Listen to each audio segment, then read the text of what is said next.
Good morning, honorable members and colleagues.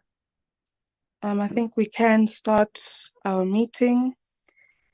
Recording in progress. Today we'll be having a meeting on the state of readiness for the 2024 academic year. I think 2 weeks ago, or a week ago, I had a meeting with the governors of the TVET sector, so TVET CGC. And I had this meeting on Tuesday in order to get their perspective as well on the state of readiness, or their perspective on what they're doing as, a structure that sort of coordinates councils and what they're doing, what's the posture of councils going into the 2024 academic year. How can council play a greater role in supporting the accountability ecosystem, in ensuring that our institutions, our campuses, our TVET institutions are ready for the 2024 academic year. And, in this discussion, honorable members, I must say, one was reminded of a conversation we once had on the need for a similar structure to exist for councils and universities. And apparently it did exist. And it would be interesting for that structure to be resuscitated, considering all the many challenges we're having in terms of governance in our institutions of higher learning. So we've met with the TVET CGC as the office of the chairperson. I think those of us who've been in the committee for a much longer period will recall that in our midterm review, there was a sentiment that, we need to all continuously do work that can support the committee, and that information that we get, just forward it to the committee. If you're going to go on oversight, forward it to the committee. At some point, we even said maybe we should have subcommittees in order for us to be able to do all our work. So we met with the governors of the TVET sector and got their perspective on what they will be doing to contribute to a successful start to the 2024 academic year, and what their concerns are, what risks they believe we possibly face in ensuring that students are able to start their year successfully, and what interventions or recommendations they are putting forward. So that meeting was quite successful, and the content team has been able to package those inputs for us. Today we'll be meeting with NSFAS, as well as SAUS, USAf, SATVETSA, and SAPCO. Always get that acronym wrong, and I just sincerely apologize to the leadership there. But yes, we'll be meeting with those stakeholders for them to take us through what their contributions to the start of the 2020, to the success, what their contributions are going to be towards the successful start of the 2024 academic year, what risks they believe we face as a sector, and what recommendations they're putting forth that will ensure that we have a successful start. And then we'll be meeting with, in the last party we'll be meeting with will be the Department of Higher Education and Training. And that meeting, honorable members, will take place on Friday, the 8th of December. Members will notice that our Fridays keep getting taken away from us, and they've been reshuffled and so forth. So we've had to move that engagement to the 8th of December, where the ministry and the department will then, after all our engagements with the various stakeholders, take us into confidence on the holistic approach to the start, holistic sectoral approach to the start of the 2024 academic year. Also noting the many challenges we've had this year. I think it's been a very difficult year with many changes in NSFAS and so forth. And so we're really hoping that some of these matters will be addressed And really, for me, we cannot continue to act shocked about the next year, because that's just, there's a pastor who speaks about, I think is the pastor of Grace Bible Church. He speaks about sustained shock. As a sector, it's almost like we go through sustained shock, like, oh, abantwana kumele baye esikolweni, kodwa siyazi uba every year abantwana baye esikolweni. It doesn't make sense to me. And this committee has, since 2019, ensured that we have. I can't speak for the fifth administration because I wasn't there, but since the start of the sixth administration, we have ensured that before the year before, so around this time, we have this engagement, so that throughout the rest of the year, as we move into next year, we are coordinated, and it should not only be us at a high level, so national structures and parties and entities and institutions or organizations rather having conversations around the start of the academic year. It's meaningless for us to engage if that engagement is not going to trickle down into something impactful on the ground. And that's a reflection that one had made at the start of this year. Everyone was saying, SAUS, SATVETSA, USAf, SAPCO, everyone was saying that we are engaging. There's, stakeholder engagement. Okay, stakeholder engagement, then what? What are the outcomes of all of this engagement? The flights that are used to move from one space to the other, the time that we use, that is all taxpayers' time and money. It must bear fruit, colleagues, at some point. And it also needs us to engage in good faith. It needs us to be honest, to be transparent, and not to have engagements for the sake of. Because for me, if the sector is in turmoil after all these engagements, then our engagements are clearly a waste of time.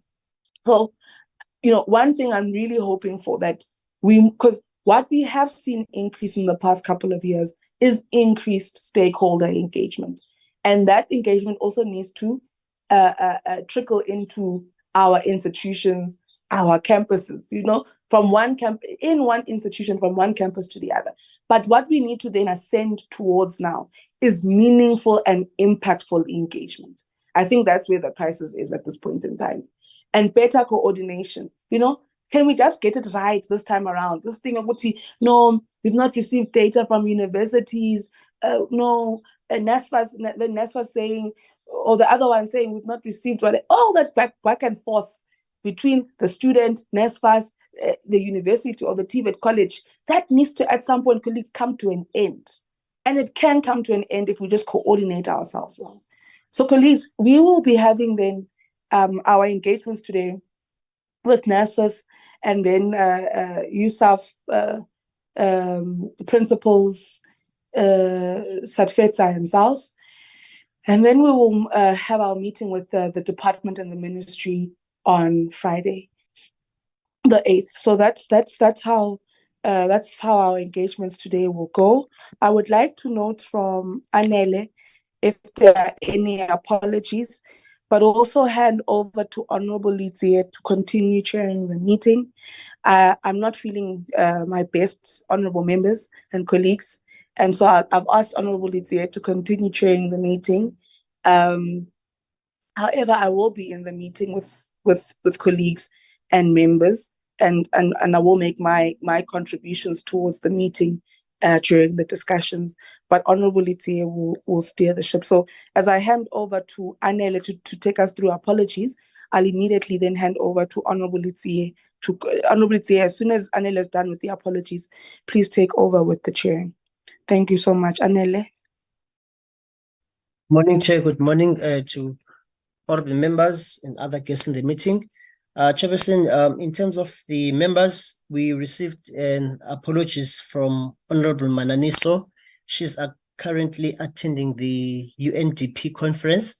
Chairperson, Honorable King will be joining the meeting at 10:30 since she's flying from East London. And Chair, the Minister is also not able to attend the meeting because of cabinet meeting that is scheduled at the same time. The Deputy Minister, Chairperson, is in the meeting. However, he has requested to be excused so that he could attend the NRF a conference during the meeting. We also received, Chairperson, an apology from the DG, who is not feeling well. Those are the apologies that we received. Thank you very much, Chair. No, good morning, colleagues. Thank you very much, Chair, for the opening. Colleagues, as the Chair would have said, that history, we're doing this now for the 5th time in a row. The state of readiness. And having looked back at how we've been doing it and what would have been the results, we then realized that bringing all 6 different stakeholders, NSFAS and the department in one meeting virtually makes it impossible for us to finish our meeting. So I've taken a decision to split them into 2. The USAf, SAUS, SATVETSA, and SAPCO, together with NSFAS, will present their plans today on the state of readiness. We understand that they may have not really finalized their plans with the department. We take that into consideration when we will be asking our questions. Yeah,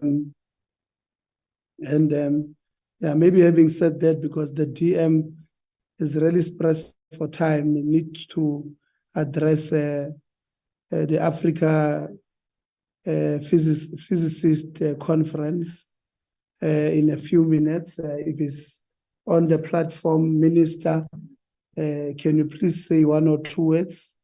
Deputy Minister, if you can just say 1 or 2 words if you are on the platform. I'm not sure if I'm seeing him. Steve, is the Minister able to join now? Yeah, good morning, Chair. My hand is up. Not DM is joining, Chair. I think he should be in the next few seconds. Chair, Okay, whose hand is that? It's me, Honorable Chair.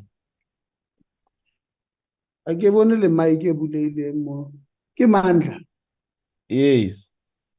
Oh no, hold on a bit. Let's No, it's simple. It's simple, Chair, because I see behind you a flag of the ANC. I wanted to remind you we are not in the meeting of the ANC. behind me. Yes. I see some ANC colors and the flag there. So I wanted to remind you that we are not in the meeting of the ANC. Is my Please video? remove your background. Put something different from what you have put there. Your background. I can't see. Where is my thing here? I can't see. Yeah, but I can see it. Yeah, now you are proper now.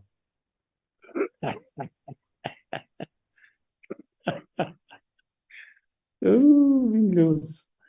Okay, is the Deputy Minister, are we winning there with the Deputy Minister, Steve? Yeah, Chair. The DM is logging. Just maybe another few seconds, please. Okay.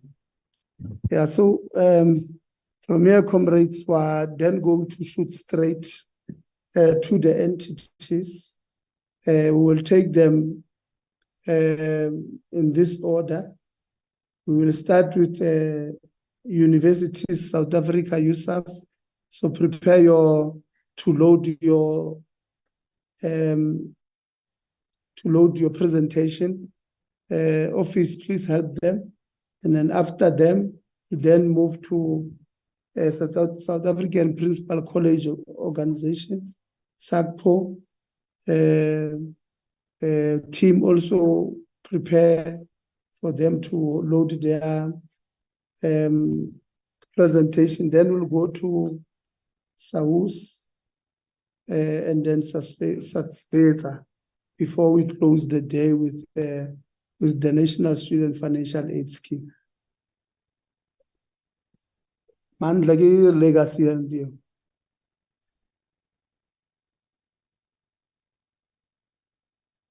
Is that a legacy hand?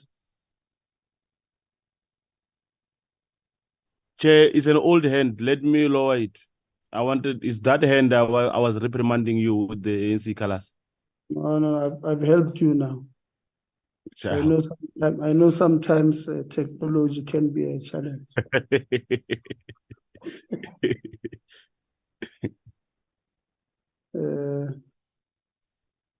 Steve, I only saw Ishmael. Yeah, the DM has joined now, Chair. Apologies for that. Thank you.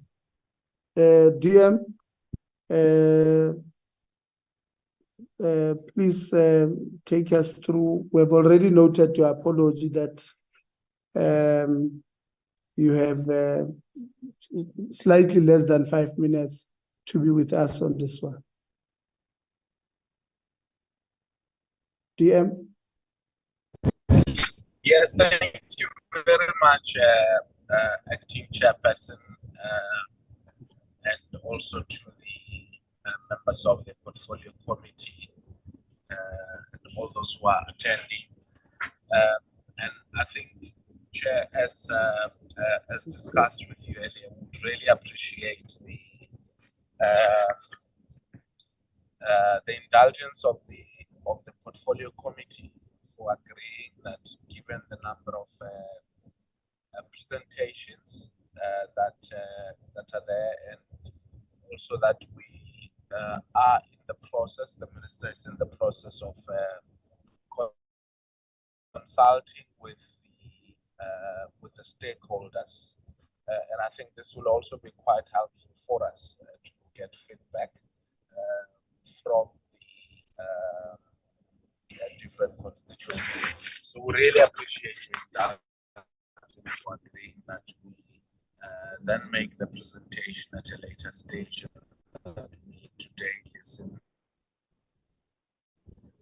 to the NSFAS and also to various stakeholders and constituencies, particularly vice chancellors, students, and everybody else who will be making the presentation. I must emphasize, Chair, that Chair, but we're struggling. We can't hear the Deputy Minister. I'm not sure whether it's me or what. Yeah, no, the Deputy Minister's voice was fading. Please just raise it up, Minister.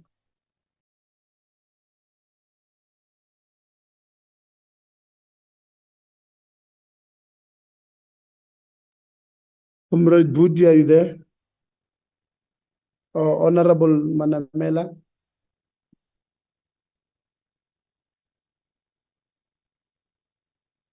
Honorable Manamela, are you there?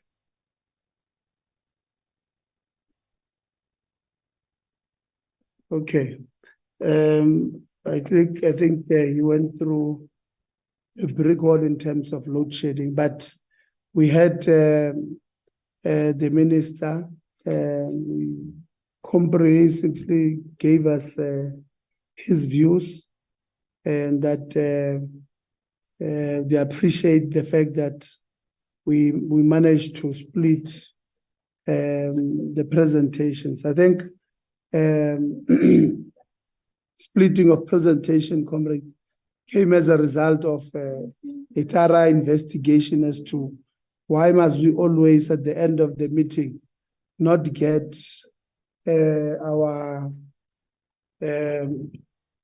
questions from entities. So the decision was then taken that let's split them so that we get maximum participation. Anela, did you give us the apologies? Yes, Chair, I gave all the apologies. Okay. No, thank you very much. Comrades, we are going to give USAf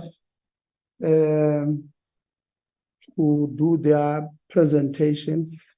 Please, whoever is responsible for that, please give them the right to share their presentation. But in the meantime, Zoom user, can you please identify yourself?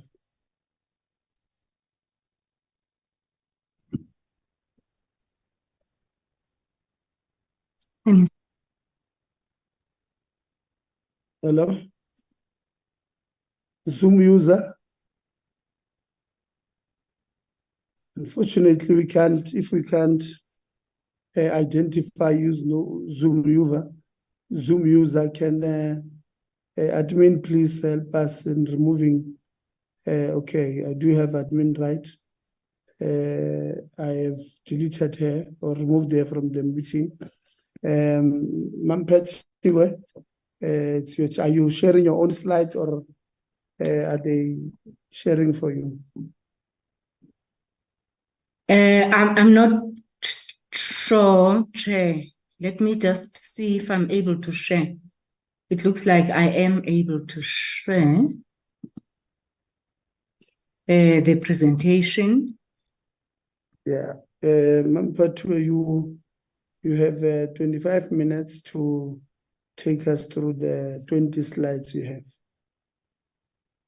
Thank you very much, Chair. Good morning to the honorable members.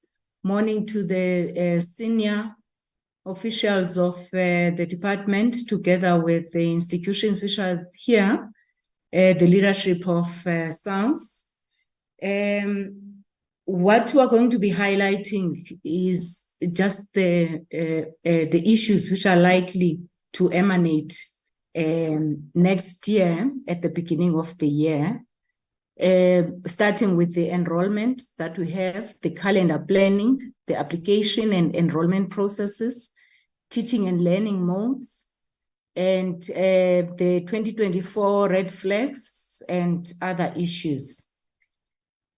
Regarding the enrollments at universities, 2024 first-time entry students enrollment, it's expected to be at 210,000, and the total enrollment in the public sector, 1.1 million. In the private sector, if we add the private sector, 1.3, the gender ratio, females at 60%, males at 40%, 35% distance learning, and 65% residential universities. I'm trying to minimize the screen. I'm not sure if that's good. Yeah, that's better. That seems like it's going to work.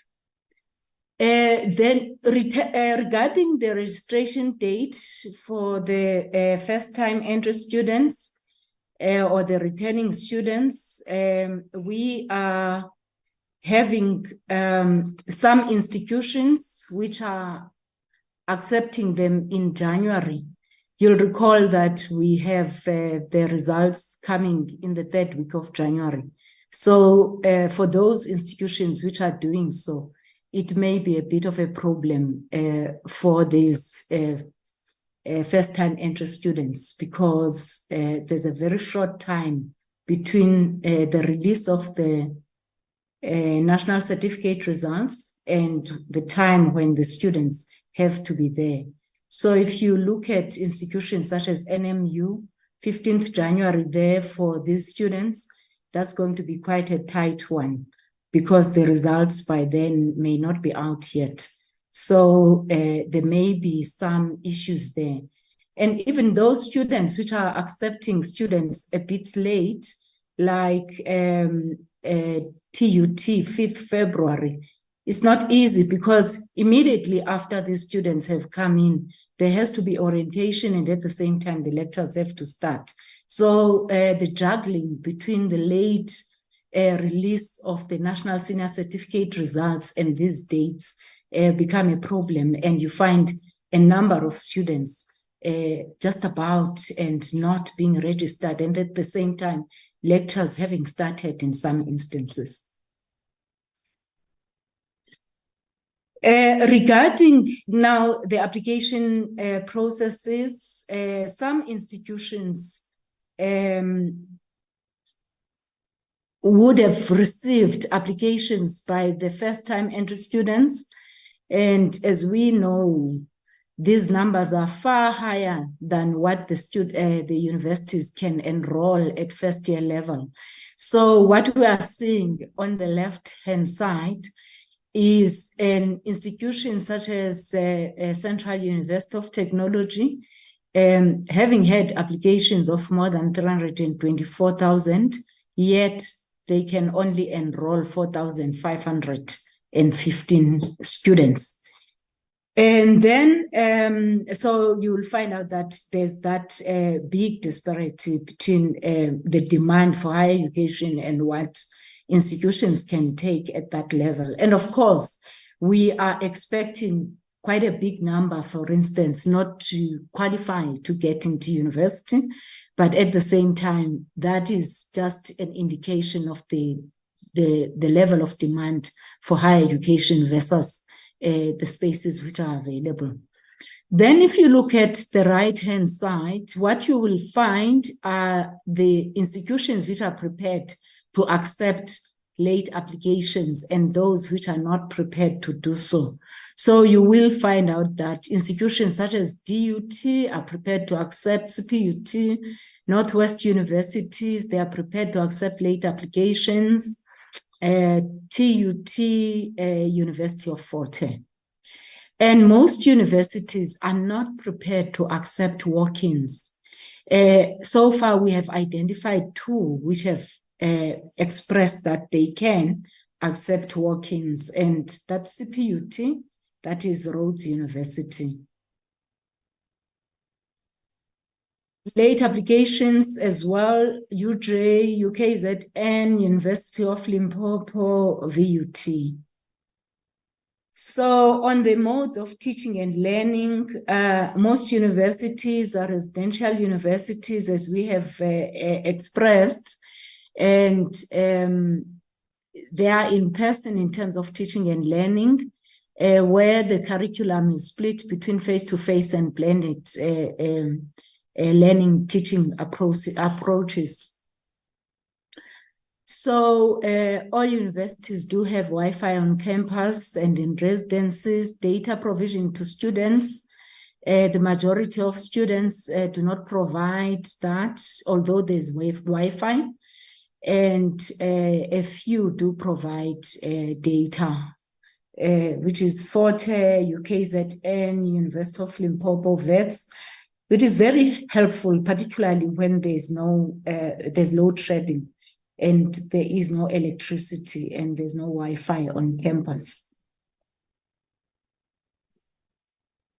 So going on to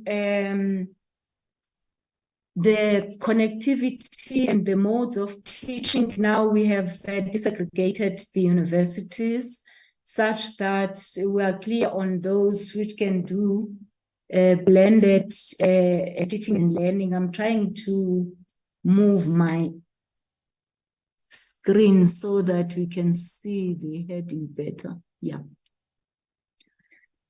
So when you look at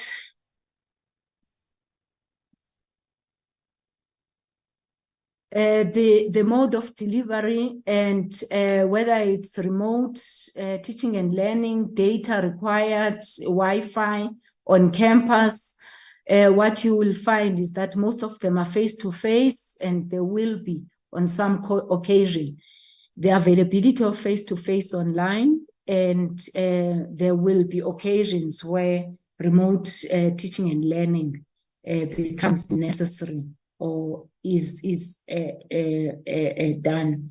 So institutions which have got that combination are there.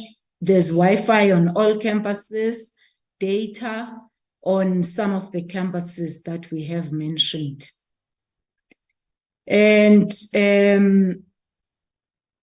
so that's more of the explanation on that for the various campuses. On student accommodation, 8 universities have expressed a shortage for accommodation. And there are concerns about the capacity of NSFAS to manage student accommodation allocations directly, as it was outlined previously that that may happen. The need for NSFAS to consider university accommodation or university list accommodation first before the allocation into private accommodation to ensure public and infrastructure is utilized.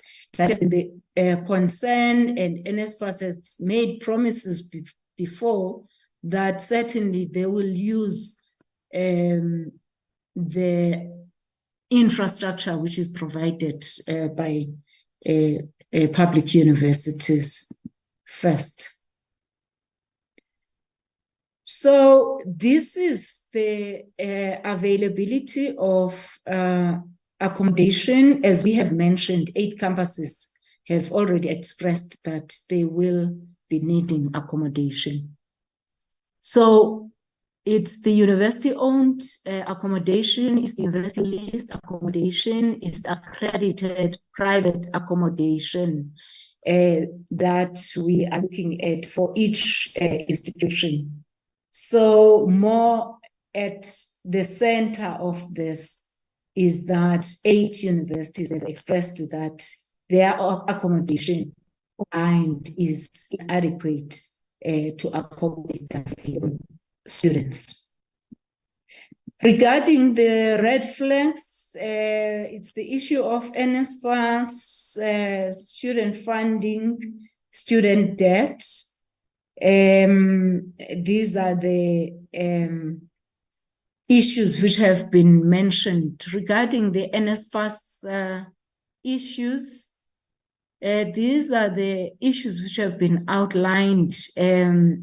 As we are aware, the lack of information from NSFAS so far, but NSFAS has promised that by the end of this month, they will be providing universities with information on the allowance payment processes and the third parties involved with MET. They've made that promise. We are awaiting that. It has not yet happened. They promised the end of the month that they will know after that what will happen.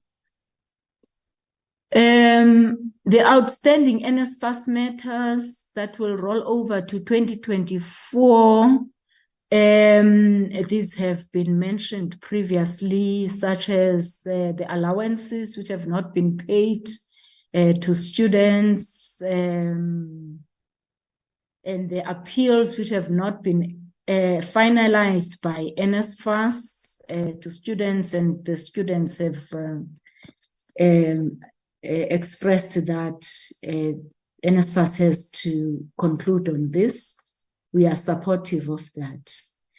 The NSFAS accommodation cap, we have calculated this at 609 million rand, and this has created debt for students, and it will impact on their 2024 registration. So far, NSFAS has expressed that they do not have these funds. The department has expressed that they do not have these funds, and the student is going to be left out there owing these funds to the universities.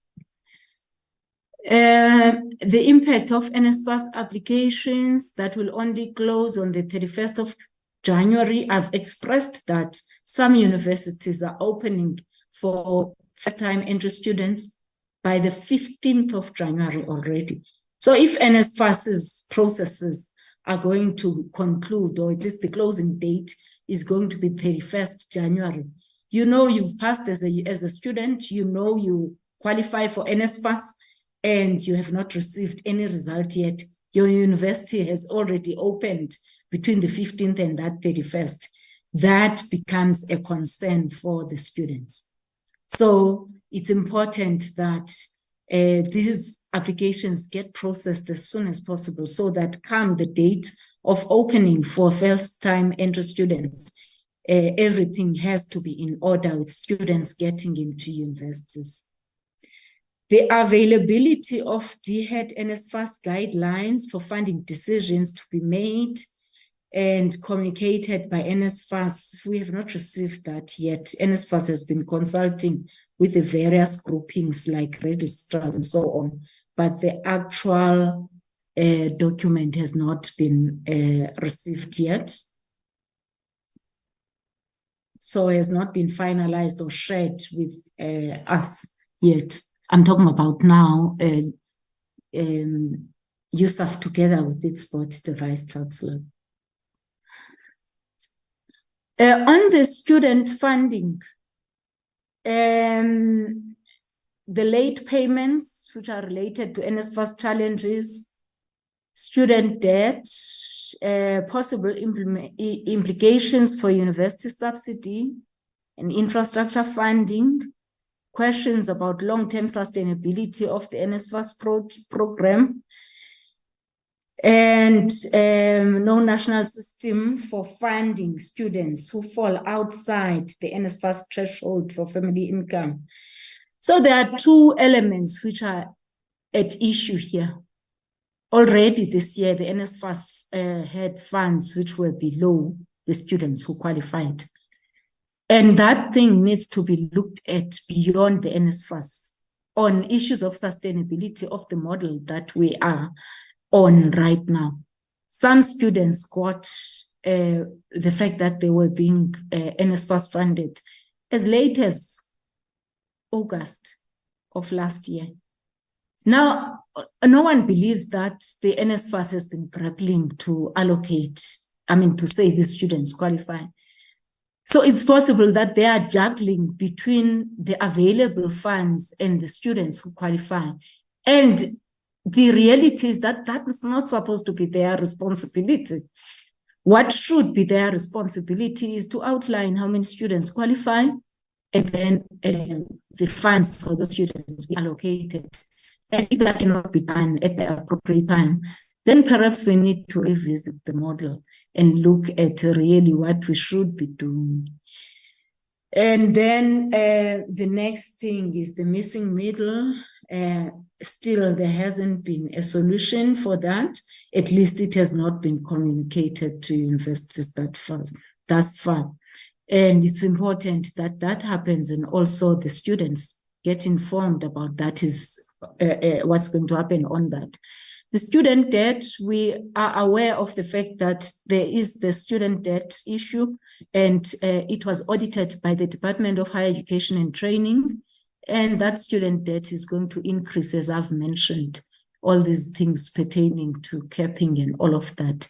All that is happening is the transfer of the risk of funding from NSFAS to universities, which then leads to universities which are not sustainable. And when that happens, then it means that we start to get into another ball game altogether of unsustainable universities. Then the other issues which are on the table are the budget cuts on higher education, which will have ramifications for the higher education sector and its sustainability. And already we have been promised about 10% cut over the 2024 MTF. Within the current funding, there have been cuts which just came in October, November. The late release of the matric results, I have mentioned the ramifications of that, particularly regarding the opening of the universities.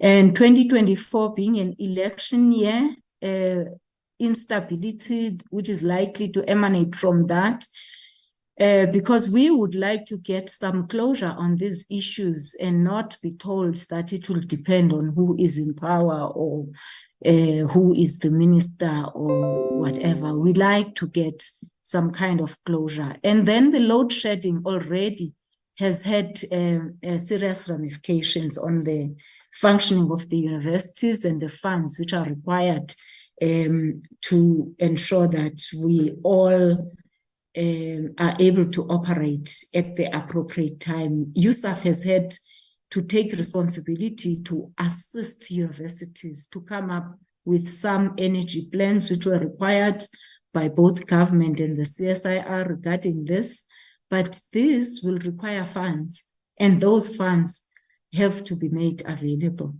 Thank you very much, honorable members. Thank you.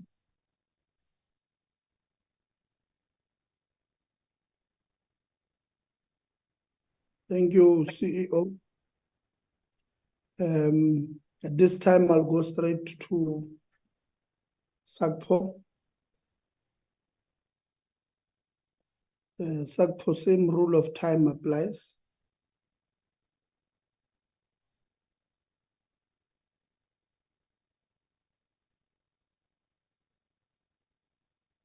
Thank you, Chairperson. Let's put Let it on. me, sorry? Let's put it on slide. Yeah, thank you. Okay. Good morning, honorable members. Let me also acknowledge the presence of the Deputy Minister and the senior officials of the department and my colleagues, the office bearers of SAPCO.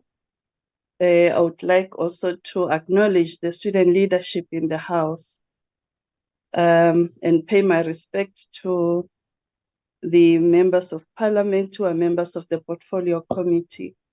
My name is Tipilwane Putsisi. I am the president of the South African Public Colleges Organization. Can we move to the next slide? The presentation is premised on the agenda items that were sent to us as the leadership of SAPCO. We will be talking to the post-provisioning norms. We'll talk to NSFAS issues. Not sure what is happening with the presentation there. It's not showing all items if they could be, yes. The phasing out of N1 to N3 programs and the new QCTO programs. And then we'll get into the state of readiness of colleges per province, per college. Let's move to the next slide. I must hasten, Chairperson, to indicate that this presentation still has to serve before the department for further engagement with them on matters that are of concern to the South African Public Colleges Organization. As I indicated earlier, the presentation will be stated as such. Let's move to the next slide.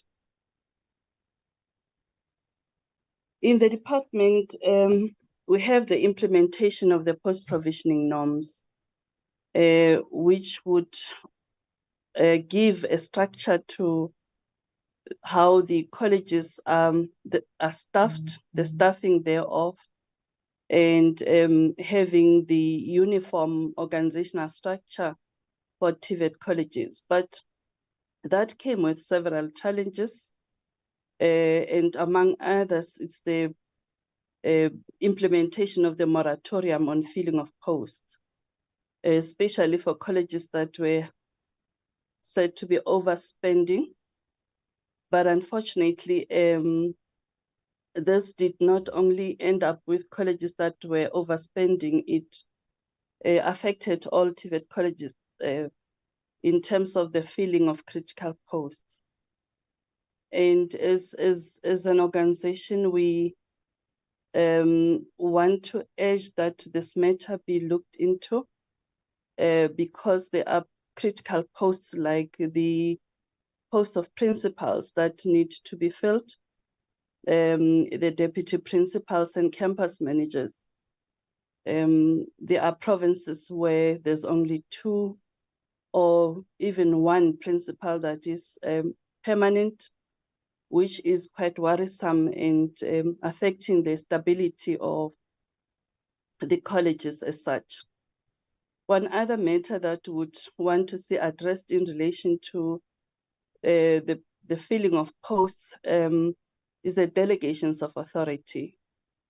At the present moment, principals can only fill posts up to level 8, but from assistant director up, it is the responsibility of the department. It has taken too long for management posts to, or especially middle management posts to be filled, and even senior positions within colleges. And that is affecting service delivery and weakening the management structures of the colleges. We are pleading for the development of the delegations of authority for principals to be able to appoint campus managers, to be able to appoint assistant directors, and without any further delay. As colleges, we remain highly underfunded, and that eventually has a direct effect on the filling of posts. And certain posts have to be shared due to funding limitations. Can we move to the next slide? In regards to NSFAS, the applications for 2024 have been opened, and there has been some engagements between SAPCO and NSFAS, SATVETSA, and stakeholders to try and prepare for the following year, and also to deal with issues of students' allowances, payment of tuition fees, and also student accommodation.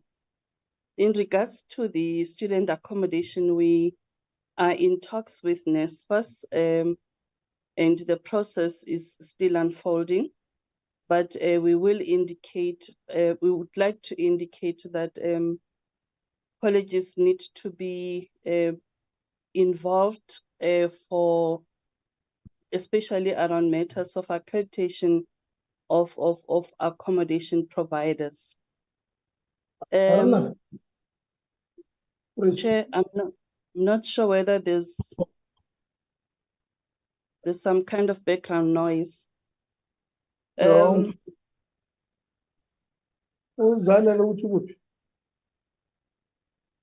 Okay.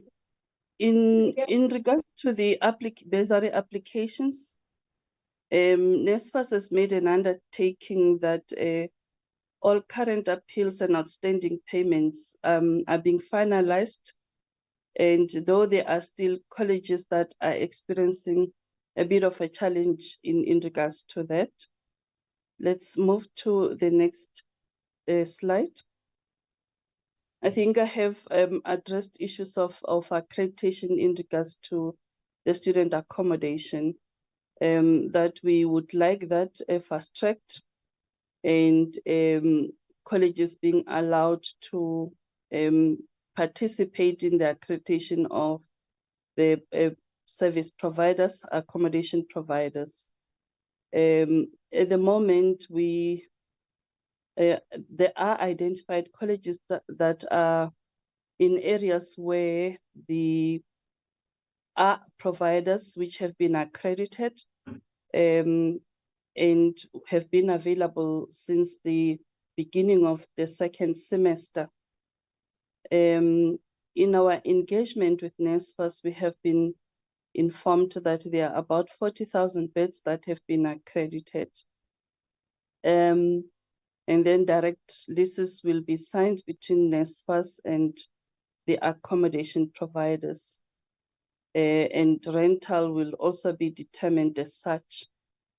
Where colleges are having land, we would like colleges to be assisted. And we know that there has been a project called SHIPMO, now working together with NSFAS as an earlier model, but we are also aware that it's being revised. But we just indicating that we need colleges to be affirmed in that regard. Let's move to the next slide. Student funding. The living allowances for TVET students needs to be equivalent to that of university students. We having a challenge of some kind of an imbalance within our system, where TVET colleges come second in terms of the funding of colleges vis-a-vis that of universities. That doesn't only affect living allowances, it affects colleges in many respects, in teaching and learning infrastructure and many other ways. We are proposing the change of guidelines. There should be yearly reviews to be looked into, and then 3-year period be considered, and progression of students for consideration also, and then policy change on which programs that are funded through NSFAS should also be considered. At the moment, the colleges are moving, you'll see later when I speak about the introduction of N1 to N3 of occupational qualifications and phasing out of N1 to N3. That affects, NSFAS comes into picture because once the colleges have introduced new programs, there might be instances where students will not be receiving NSFAS or are funded as such, because those occupational programs are not yet ministerial funded programs. So we need to have a joint workshop with all stakeholders to look into such matters, especially around revised guidelines. Funding of centers of specialization, and I've already made mention of the occupational qualifications. TVET colleges, main focus is skills development, and the programs that define us as a sector need to be given priority in terms of funding, and it seems not to be the case. That is why we are proposing for review of funding norms, and we are aware that the department, together with SAPCO, it's planning for funding norms or review of the funding norms, a conference early next year, for us to be able to sit down and look thoroughly into how colleges are funded. We also would like to have our financial aid officers being capacitated through NSFAS for them to be able to assist and support with the implementation of the systems within NSFAS, especially around the NSFAS portal. Let me also talk to the issues of the closeout report. This process have been completed and it needs to be discussed with colleges. You would notice that some of the institutions have been on media with SIU and NSFAS, and in regards to the closeout reports and acknowledgement of debt. I must indicate, Chairperson, that such discussions are ensuing between NSFAS and the affected colleges together with SIU for us to reach a finality on this matter. The only disturbing issue around this, it's SIU hastening to go over media and reporting matters that have not yet been concluded between parties. Let's move to the next slide. Student allowances for returning students need to be paid 2 weeks after the results and registrations are confirmed. We would like to see that happening to avoid frustrating students during the beginning of the academic year. New students to be confirmed or rejected for funding 2 weeks after the registration is confirmed by the institutions. If that could be attended to, it would assist us a great deal. These are just the fees that are accompanying the utilization of the card around NORACO and others. challenges occur among students as they assist each other to do transactions, and that has resulted into matters of fraud and corruption around the utilization of the cards and students accessing their funds. But I also want to request, Chairperson, that in our engagement with NSFAS or in this meeting, that the payment of tuition should also be given urgent attention. Colleges being highly underfunded and them experiencing further delay in terms of payment of tuition, you know, it makes it very difficult in terms of cash flow management at colleges. Colleges are battling to make ends meet if there is delays in payment of tuitions. We realized that student allowances are given preference, which is good, but equally so, payment of tuition be considered. We hope that with the leadership of NSFAS being in the House, that will be taken into consideration. It really, really needs to be given a priority. Let's move to the next slide. The phasing out of N1 to N3, there has been a gazette signed by the Minister to phase N1 to N3 engineering programs at colleges.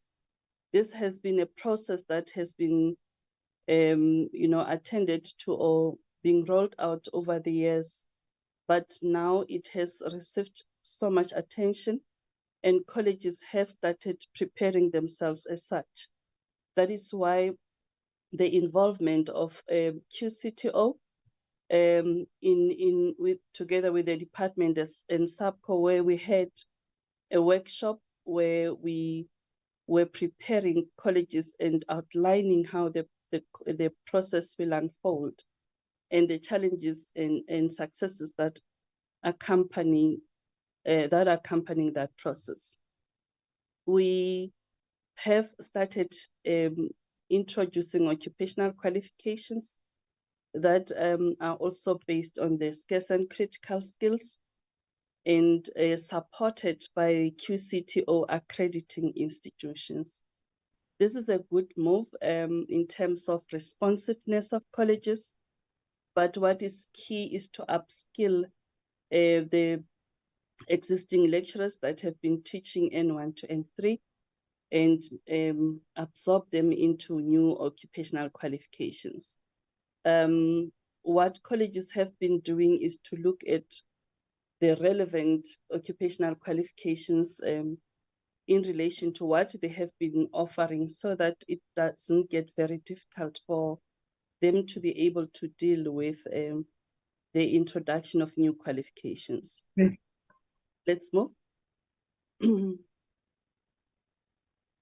Okay, I won't get deeper into this. I think it's just additional information to it. Let's move to the next slide.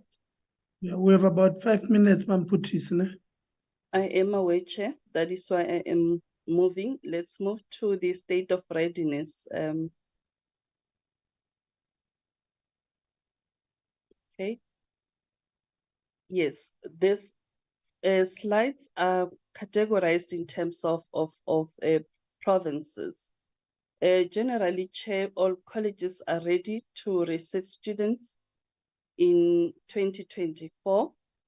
We have started with applications from September, the 1st of September, in most colleges. And in as far as Eastern Cape is concerned, they are ready to receive walk-ins and they are ready to induct students around January 2024.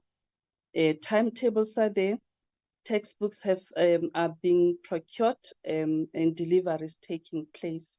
But there are challenges of infrastructure at Buffalo City, as you know, they prepare to receive students in 2024. Let's move to the next slide. The King Hintsa is experiencing problems around online applications. Students are finding it difficult to upload documents, but I think it's an internal matter that an institution can be able to deal with. Let's move to the next slide. Next province, please. Okay, Free State. All colleges are also ready to receive students in 2024. And there is an indication that walk-ins will only be accommodated where there are exceptions or some problems encountered during applications. But in general, colleges would not prefer to have walk-ins, but they are ready to receive students next year. Let's move to the next province, Gauteng. Gauteng, most colleges have indicated that they are ready, but they are not going to receive walk-ins, except for, I think, Sidibeng College. We can move to the next slide. Sidibeng and West Call, if I'm correct. But in most colleges, yes, it's Tshwane North also is going to receive walk-ins. Let's move that. Yes, this is KZN. KZN is ready, but we have problems around Coastal, which is experiencing funding challenges there, but they have everything ready for 2024. Most colleges would not accept walk-ins as indicated, but in exceptional cases. Mfolozi is going to accept. Let's move to Limpopo. Most colleges are ready, but some in Limpopo are ready to accept walk-ins, except for Mopani and Skukune, which have implemented online registration and would not accept walk-ins as such. Let's move to the next province. This is Mpumalanga. I think all three colleges are ready to receive walk-ins. All systems go for 2024. Let's move to the next province, which is Northwest. Yes, they are ready for 2024. They will be allowing walk-ins where there is a need to do so. Let's move to the next slide. Next province, please. Northern Cape. Yes, they are also ready, but experiencing funding challenges there for placement of students. It's around payment of stipends. Okay, let's move to the next slide. The Western Cape. Western Cape is also equally ready. They will also be allowing walk-ins in case of need. Most colleges have indicated as such. Let's move to the next province. Okay, this is the concluding statements, Chair. I hope I've covered the last 5 minutes you had given me. SAPCO will be closely monitoring the commencement of the academic year, and we will be working together with SATVETSA for intervention where in cases where there are unrest, but we are not anticipating any. The sector is fairly stable at the moment, except for the challenges that would be cropping up around NSFAS. But as we have indicated, we are continuously engaging with NSFAS where there is a need. There's also a matter of expansion of colleges, which is a matter which is inevitable. We need to allow access with success, but we are in discussion with the department in terms of whether we use technology or We work on physical infrastructure. Is the funding allowing us? And we have already indicated that in cases where the expansion is realized, we need additional support, whether for ICT or for physical infrastructure. And payment of historical debt, we would really like to see that matter addressed, and DHET and SETAs to be engaged on this matter. Only universities received, I think, funding, but for TVET colleges, it's a pending matter. And in conclusion, we are saying student accommodation be given a priority. Thank you, Chairperson and honorable members. This is the submission from SAPCO. Thank you. No, thank you very much. Your 20 minutes was really 20, but I could not stop you because, you know, when you are raised by a single mother, you are told to run there, so thank you very much, Mamputi. Can we now move to SAUS, South African Union of Students? Are they on the platform?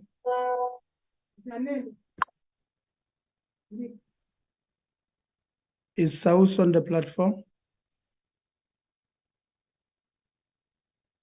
Okay, looks like thank you, Chair. You did not know to unmute. I was on the phone call, Chair. Sorry for that. Yeah, we have a limited time. So, do you have a presentation? We always have a presentation, Chair. Yeah, can you please flight it and let's go straight into it. Ace, can you give me a right to flight, or you can also flight it because I did share my presentation? No, you do have right. You do have right. All right.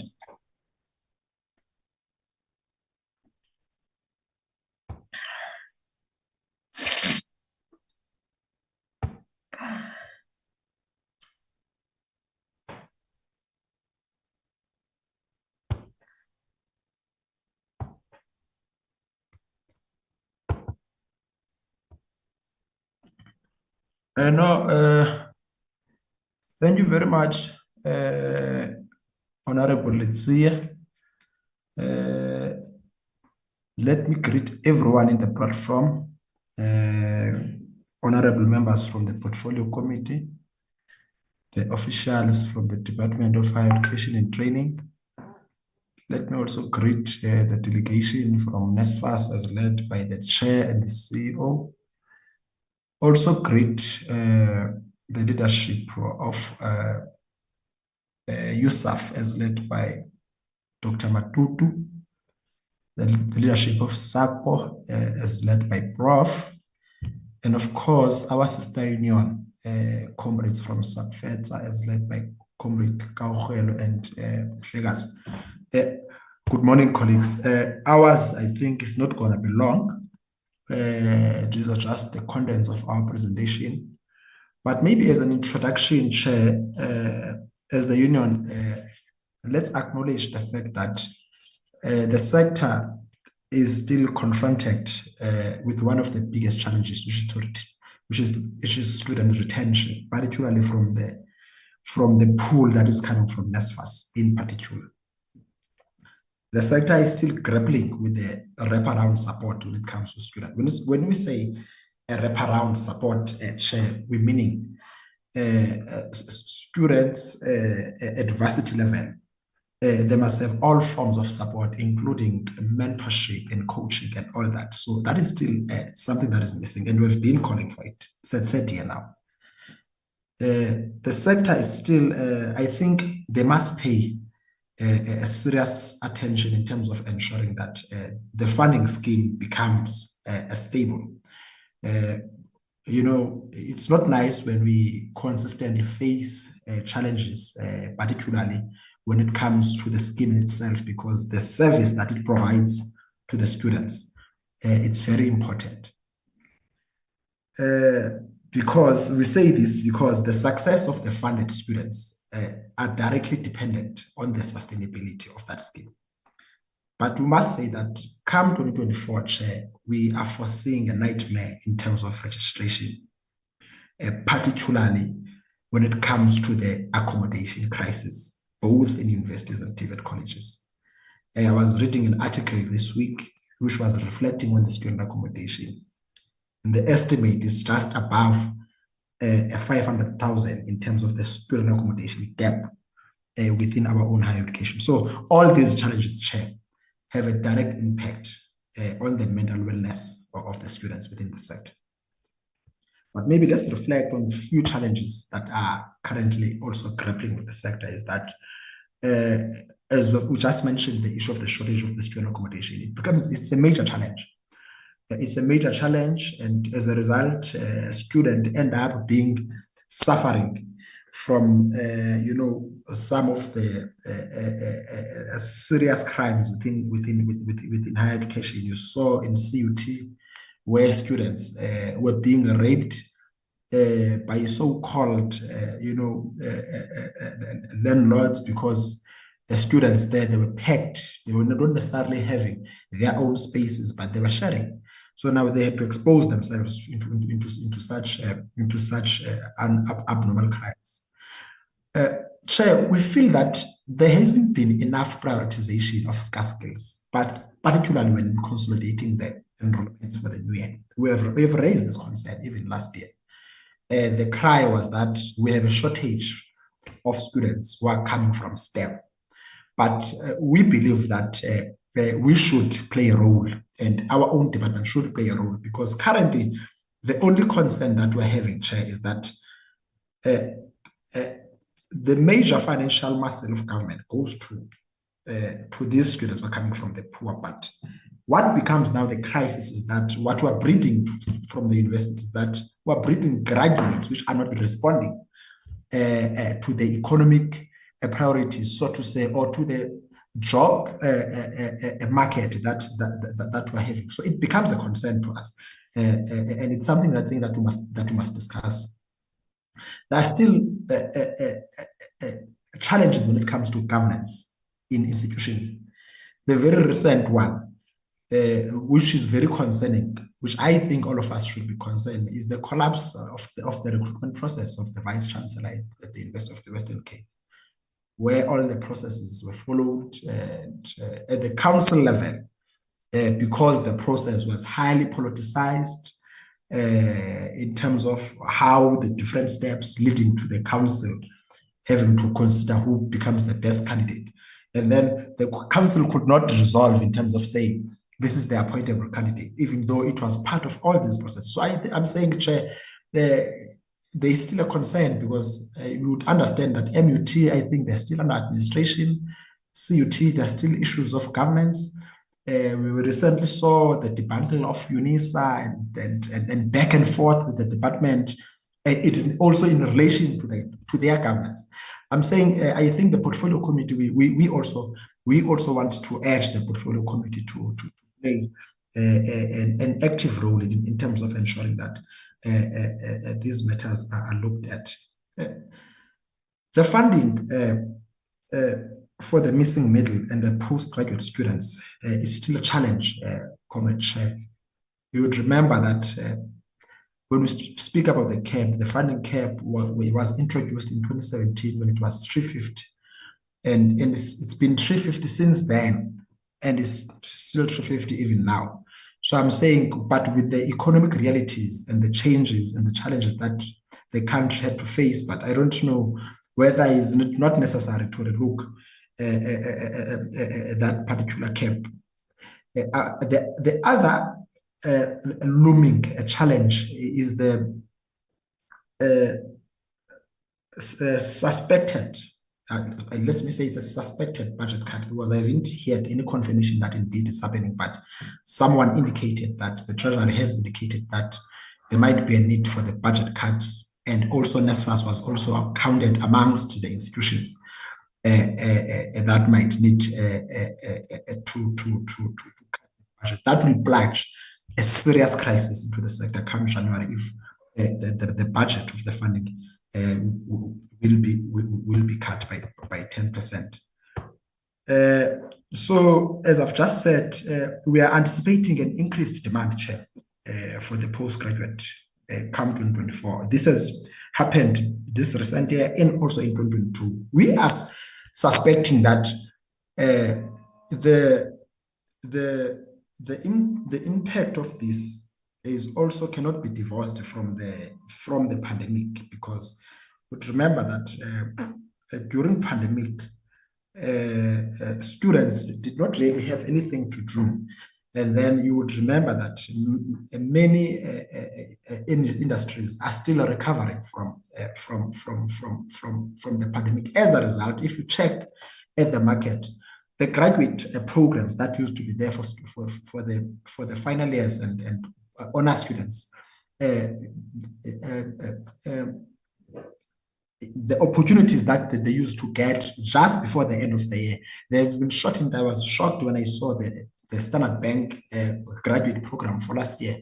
They used to take up to 100 graduates, but I think that has been cut close to just above 40 that they were looking for in the advert. So these are the things that I think we should reflect and speak about, because they are causing more problems within the sector. I think besides NRF, in terms of the postgraduate funding, the sector has not really presented a clear plan in terms of what is it that they are doing in terms of ensuring that the issue of the postgraduate funding is being resolved. And we maintain a strong view that the requirements of NRF at 75% average share, that is still ridiculous, particularly if we are to say that NRF is a government funding. So if it's a government funding, it's supposed to be aligned, Chair, with what the other government funding are doing, because we know that those funds are earmarked maybe for certain fields, so to say. But if we have NSFAS that is producing graduates as a government funding, so now the alignment of the requirements of NRF ought to be at that level. Not to say they must be like NSFAS, but they ought to be there ought to be a clause that says that graduates who are coming from National Student Financial Aid Scheme will also be prioritized in this, not only to use a blanket approach to say that they must just also get through the 75% minimum average for them to be funded. So on NSFAS matters, Chair, I think for us to have a better registration system, I think the ICT systems will have to be addressed at NSFAS, Chair. The issue of collapse of systems and the freezing, and it's something that as a matter of readiness for the registration, that one has to be resolved. I know that the applications were recently opened, and it's part of the things that normally causes systematic challenges, because once many applicants are on the system, their systems tend to collapse and default to such. I think Dr. Matutu clarified this, that we need clarity around the issue of the direct payments, because in platforms where we are with the SRCs, they are asking in terms of what becomes the way forward. Of course, being informed by the whole saga that was over the media in terms of what transpired when it comes to this appointment of these companies. So are we continuing? Are we not continuing? But on top of that, I think also going forward, Chair, for us to have a smooth registration, it has been clear this year that we are not in support of the bank charges that they've come with this solution. So that clarity, we need it to be resolved so that we can assure our students that indeed come 2024, there won't be any impediments when it comes to this. Student allowances, Chair, we believe that student allowances, for us to have a peaceful year next year, there ought to be an increase in the student allowances. Otherwise, if that one is not resolved, then we're going to have a nightmare come January. Appeals, Chair, here we are making a serious proposal to say that the appeals process ought to happen concurrently with the applications process, if I may say. We can't wait now for them. If the student is rejected, as the appeals are opened now, as the applications are opened, the students that have been rejected from the 22nd till now, those students ought to be informed that they are rejected so that they can start preparing for their appeals, and their appeals can be looked at, not to wait for the 31st of January and then start to deal with the appeals up until second semester.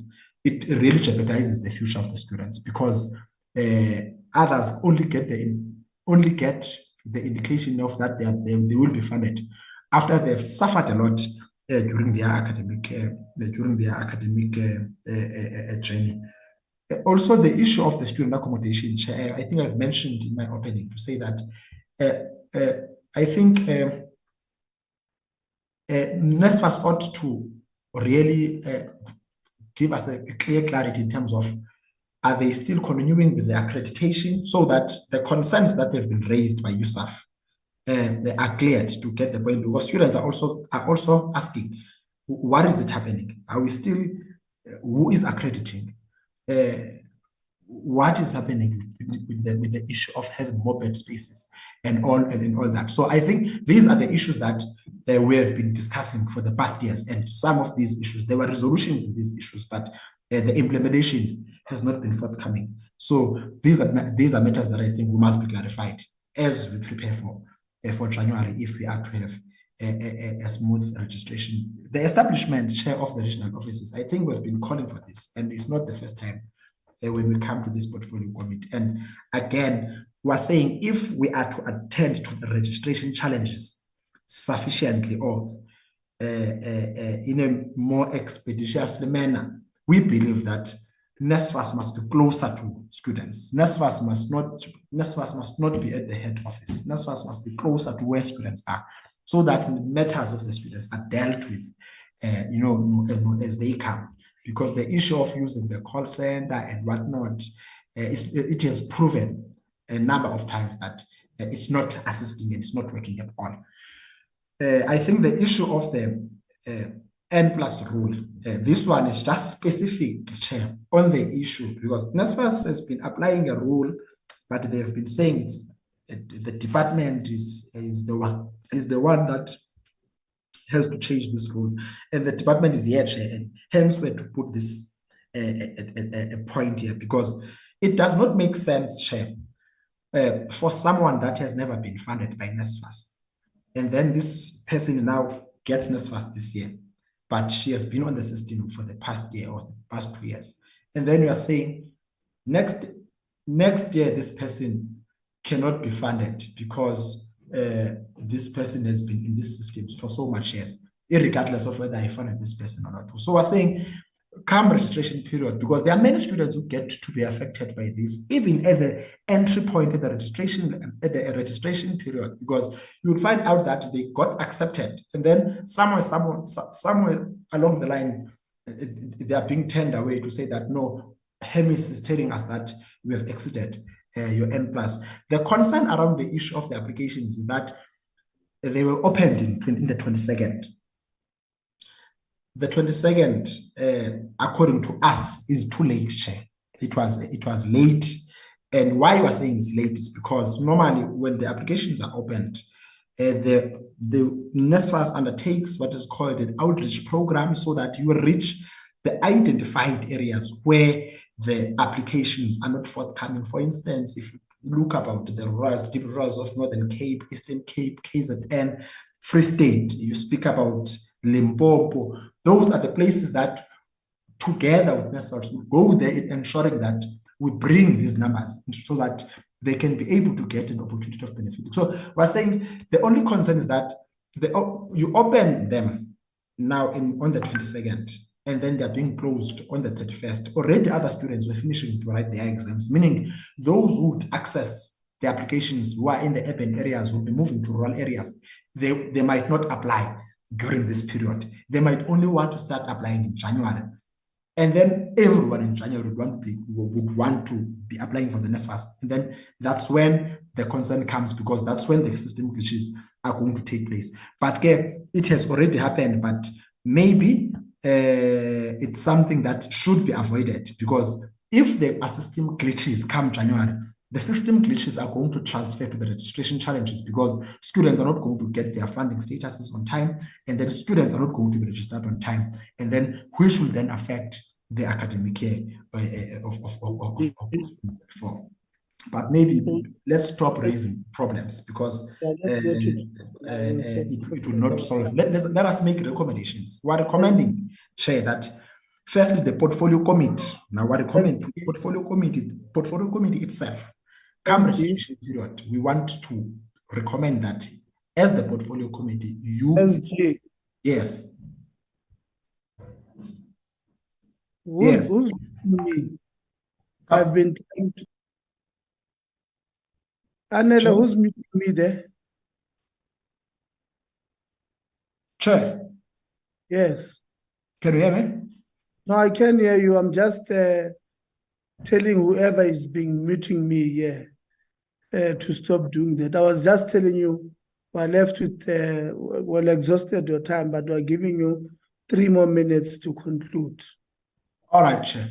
Yeah, so I'm just on the recommendations and then I conclude, Chair.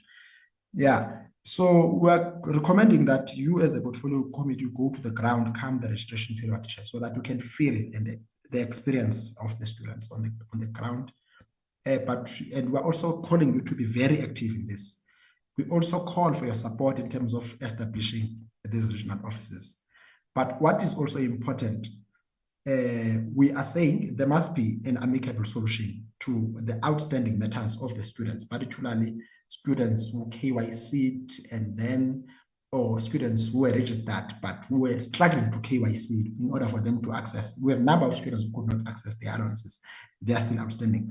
So we're saying that to make sure that all of us who have a peaceful academic year in 2024, so NSFAS must just scrap all the bank charges to students. So we want a zero-rated service to students. And then we're recommending that they must consider reopening the offtake agreement process, which seeks to expand the student accommodation, because we believe that that was a critical and a very progressive thing that they considered, even though it has been very slow in terms of yielding results. So appeals process, as I've said, we just need a lasting solution to this one. Are not left out. We also want you as a portfolio committee to support the call for the increase in terms of allowances, both meal and traveling. But we're also calling for the implementation of the comprehensive student funding model that was presented by the MTT report. We haven't been hearing anything about it since then, and it's December now, but we've been hoping that the progressive recommendations that were made there were going to be implemented so that we can have a proper 2024. So as I conclude, Chair, we make a call to you that indeed you must do this visit so that you can see the plight of the challenges. But we want to assure you that we remain committed to a constructive stakeholder engagement as a solution to address all the challenges, not just any stakeholder, but a constructive one. Because we believe that it's important that we don't just engage for the sake of engaging, but we must engage for the sake of finding solutions. It's very important that we strengthen communication between the funding scheme and the students to ensure that matters are resolved on time. We'll continue to call for the improved customer service for our students. So SAUS would like to affirm our support for the work of this portfolio committee and the work that is doing for the higher education, and we're calling for the cooperation of all key role players when it comes to accountability to this committee. The commitment that we must all make as we prepare for 2024 registration period is that no student from poor background must be left hungry or without any shelter. Thank you, Chair. Yeah, thank you very much, SG of SAUS. SATVETSA, can you please take your who is here from SATVETSA?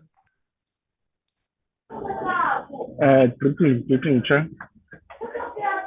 The presentation. Yes, we do have a presentation, but however, we'd like to be assisted because currently we are both studying, I and the president, so we won't be able to be sharing it on our own. If we can be assisted by sharing it on the platform. Try to move away from the noise. We'll really struggle to hear you. Apologies, I'm at the airport. Yeah, you can't get a bathroom somewhere or something. Okay. Yeah, because we really want to hear what you will be presenting. It will be pointless to listen. Not.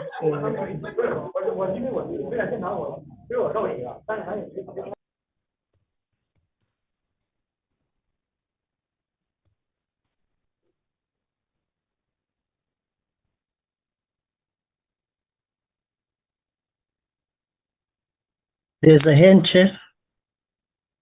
I can't see there's a presentation. Mkachwa, yes. Thanks, Honorable Ite. If colleagues from SATVETSA, if they can't be in a quieter area between the president and the SG, they can't present with the noise, but we will note their presentation, Chair. Thanks. Yeah. That is my recommendation. Thanks, Chair. Thank you very much, Chair. I was actually going to suggest that, but I felt let's give them an opportunity to try and get a safest place for them, or a quietest place. SATVETSA.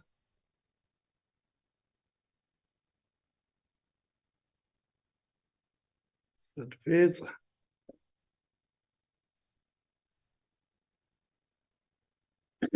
Yeah, I think comrades, at this point in time, noting that we also need.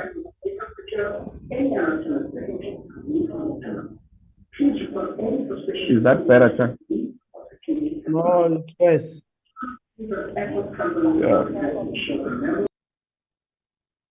Yeah, we have received your presentation.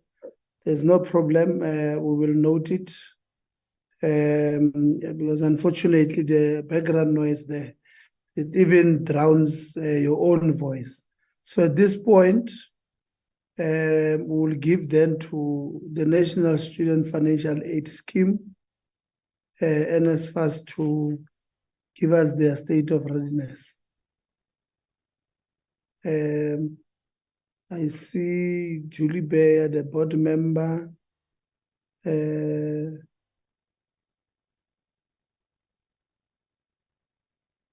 Can't see others. Ms. Bayer, who is leading your delegation from NSFAS, and do you need help in uploading it, or you'll be able to upload it? The chair is leading us, present. Thank you so much, Acting Chair. We hear. No, Chair, let's correct you first. We don't have an acting chair here. For the chairperson, please. Thank you so much.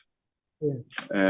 To the chair of the committee and honorable members of this esteemed committee, our DM, I hope he is still in our midst, the leadership of USAf, of SAPCO, SAUS, SATVETSA, colleagues from the National Student Financial Aid Scheme, chair of the portfolio committee. I'm joined here by members of the board, Mr. Fuzane, Ms. Julie Bayer, and Mr. Matiwan. The CEO joins us this morning with his executive management. He will do the bulk of the presentation, joined by Ms. Vuyokazi Mafilika. We also joined Chair of the Portfolio Committee by members that you may not know, who are part of strengthening executive management. At NSFAS, we'll have a new COO, Mr. Errol Makubele, who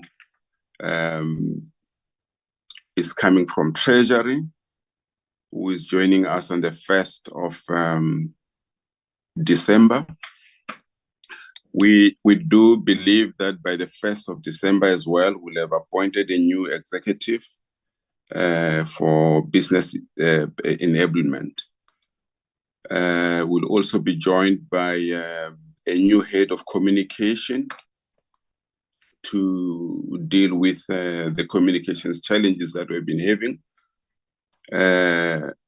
Mr. Ishmael Mkabe Mnisi, who is in our midst. In a few weeks, Chair of the Portfolio Committee and members of the Portfolio Committee, we believe, will have filled the majority of the positions for executive management to render NSFAS more stronger when it comes to matters of human capital. We will have preferred Chair of the Portfolio Committee not to come present today, as most of the key items are work in progress. We'll have loved to join the department next week, at which point we'll have consulted the shareholder, and at which point we'll have finished our consultations with some of our key stakeholders. But we didn't want to come across as disrespectful to this honorable committee. So some of the aspects of our presentations will be mere preliminary. We want to thank you, Chair, for your opening remarks. You mentioned very important principles, which principles will cut across our presentation here this morning. The first principle you raised, it's the need for this sector in its totality to be in tandem with itself. We do acknowledge the role of NSFAS in this sector, the fact that decisions that we take, policies that we adopt, have got a bearing on the stability of the sector. We do appreciate you mentioning the significance of consultations, which is one of the reasons why our work is still work in progress. We, in particular, are very grateful, Chair of the committee, that you mentioned that this time around, consultations should bear some fruit, should see the fruits of consultations. And we want to state this at the outset, even before we make our main presentation, that we have been consulting with stakeholders, and we believe, Chair, that there should be some fruits of this consultation, and these fruits will show when our consultation with stakeholders is solution orientated. We have been consulting with, amongst others, USAf and SAPCO, and we have been doing this at board level, bearing in mind the importance of making sure that the stakeholders are on board. And as for universities, Honorable Chair, members of the committee, colleagues, we believe that our best intellectual leaders reside just there. and they are indeed intellectual leaders of society, who, in our opinion, should really assist us to find solutions to the challenges that we're having, and not to only present problems. On the CAT, for instance, we believe that universities and university leaders have got a very important role to play in providing solutions instead of only raising problems. And we believe we can't wait for a time when there are colloquiums and conferences being organized on how we can bring the cap down. And it would even be more ideal if this is led by the built environment sections of the universities. That will help us a lot, because we believe university leaders, as leaders of society, do not have the same poetic license as student leaders. Their input should be more solution orientated, and that is how we approach our relationship with universities. Now, Chair, just two issues I would like to address before we start with our presentation. And this emanates from some of the questions that you raised. One on the Werkman's report. The other one, I want to talk to the issue of accommodation that was raised again and again by the previous presenters. Now, on the Werkman's report, if you allow us, Chair, to address this high level, the Werkman's report, as we'll know, came up with a number of recommendations, and the three key recommendations related to the following areas. The first area was a recommendation on the termination of the contract of the CEO. The second one, the termination of the contract of service providers. The third one on disciplinary hearings, so on disciplinary action to be taken against those staff members who were involved in the whole procurement process of direct payments. Now, we would like to report as follows, Chair, bearing in mind that we don't want to talk too much on individuals who want to talk about principles and who want to talk about recommendations and what we are doing. On the termination of the contract of the CEO, from the board side, it's done. We have done that, so that has been implemented. CEO has taken former CEO has taken the matter to court. It will be dealt there. It was taken there on an urgent basis. The judge hasn't communicated back to us on that. It was about 2 weeks ago that the matter was heard. On the termination of direct payment service providers, the report is very clear, and we agree with the report that we should do that in the most responsible of way, that the guiding principle is that the students should not be disadvantaged in the process. So we're working on that. We're working on that. We did meet USAf last week and indicated to them we should come back to them on how this should be done. We're dealing with this as a sensitive matter, and we are aware that we will face some resistance, and whatever action that we're going to take may be challenged. So we're taking all mitigation steps in that regard. On the matter of taking action against other members of staff who may have played a hand in the procurement process, we're doing that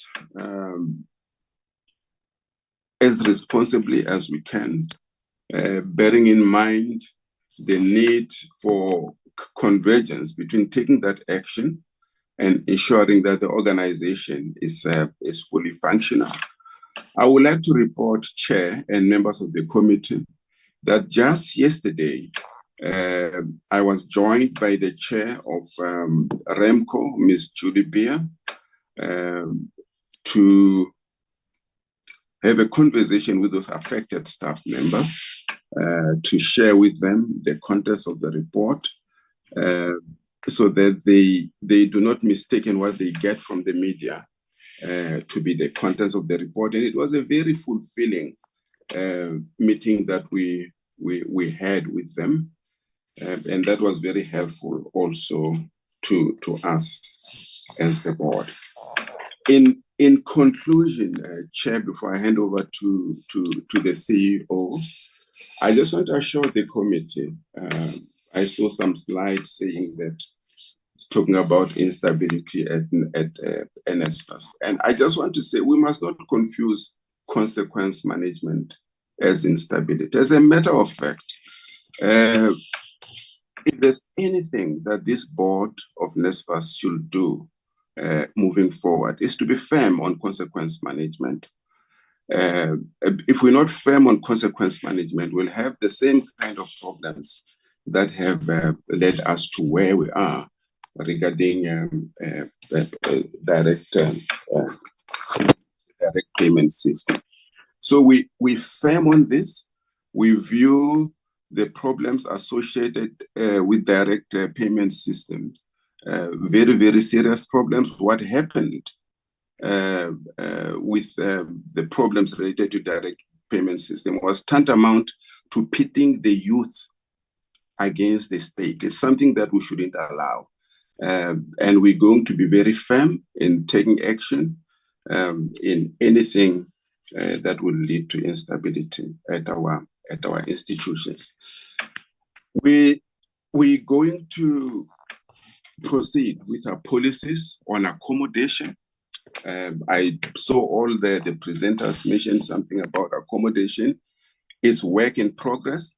The reason why we don't have that on the slide is some of the decisions that we've taken, the manner in which we're going to intervene is so fundamental that we need to discuss this with the shareholder. We did raise this with the USAf leadership the last time we met. We did indicate that we are proceeding with the universities as well, the same way we were having pilot projects with the TVET sector, but we would like to consult and to make sure that the shareholder is fully with us, bearing in mind that the end of the academic year is just upon us. By the end of the academic year, we'll have communicated to universities, we'll have communicated to the public, we'll have communicated what exact steps we're going to take. We believe that is going to be very, very fundamental, as the accommodation problem, as indicated by SAUS, is no small problem. I will now hand over to the acting CEO to commence with the presentation.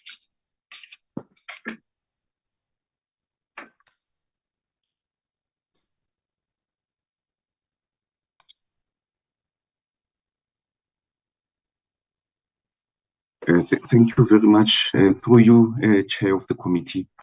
Let me... CEO. Yes, Chair. Your chair took most of my time. So if you can just try and wrap it up in 15 minutes, please. Thank you very much, Chair of the committee. To save some time, let me observe and align myself to the same greetings as the chairperson of NSFAS board, all protocol observe. I am loading my presentation, Chair, and I will do my best to be as brief as you have requested.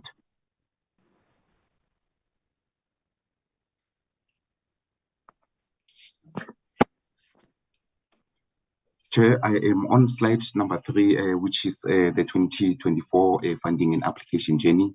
We have prepared for the cycle. We have passed that phase of preparing for the cycle.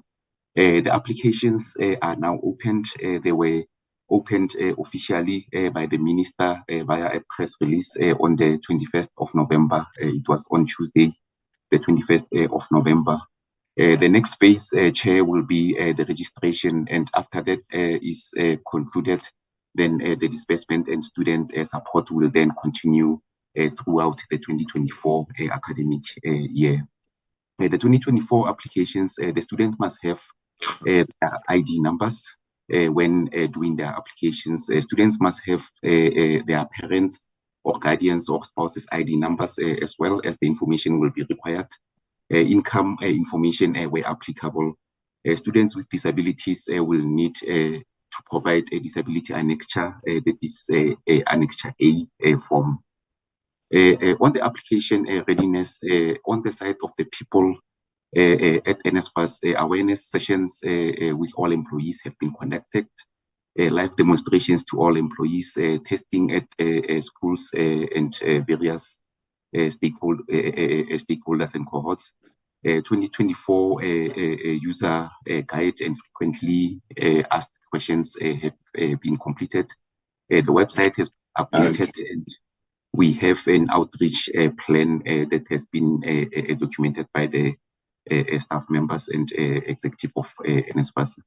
Internal and external communication plan has been completed, and we have a query management process in place. On the side of the application readiness technology, online applications are available via our website, which is www.nsfas.org.za. We also have a mobile app which is currently active. The website is also active. How to create a profile?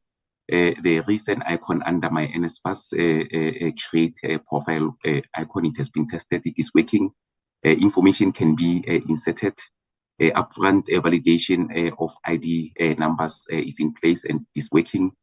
Creation of passwords, authentication, such as security questions are in place. And also the process of resetting passwords where passwords are forgotten. Restoring the account function is also working. Create profile, how to apply the dashboard. We have an apply button which is clearly visible. Completion of the personal and family information, it is there and it's working. Download of a disability annexure form, it is working. Upload of required documents where applicable, it has been tested, it is working. And acceptance of the terms and conditions and the NBA tick boxes are working. Reference numbers allocation are in place. With regards to the 2024 disbursement, upfront payment to cover tuition and accommodation allowances for 31 January 2024. We are looking and are making provision from our reserves in order to cover this need for the upfront payments that are required in January. The TVET disbursements for February will be done bi-weekly. This will be to ensure that the students that are onboarding are assisted and receive their allowances as soon as possible. The TVET payments will be done on the 25th of each month as they have been done in the 2023 academic year. University payments will be on the last day of the month. And in the month of February, as indicated, the bi-weekly payment plan to ensure that the students that are newly KYCing this are is my second meeting of the day. Their allowances in time. Progress in resolving the application progress in resolving appeals. The 2023 application, just a reflection on that, we received 2.2 million applications in the 2023. 703,000 of those applications were professionally funded, and no registration information was received with regards to this provisionally funded applications. Awaiting academic results is 15,592. Rejected appeals were 537,000. Appeals that were withdrawn, not appeals, applications that were withdrawn is 97,173. Applications assessing financial eligibility is 2,009. This will be those that are in connection with the most recent trimester in the TVET sector. Awaiting evaluation, 3,944. Again, this will be mostly in the most recent trimester. The appeals that have been closed is 102,000 appeals, and registration received and students that were funded in the 2023 academic year is 784,417. Now, on the side of the 2023 appeal statuses, appeals that were approved is 71,905. Awaiting documentation, 6,123. Appeals that are closed, 7,896.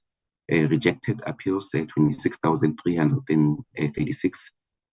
Appeals that were submitted, this will relate to the recent submissions from the most recent trimester, is 1,933, and appeals that were withdrawn is 10,707.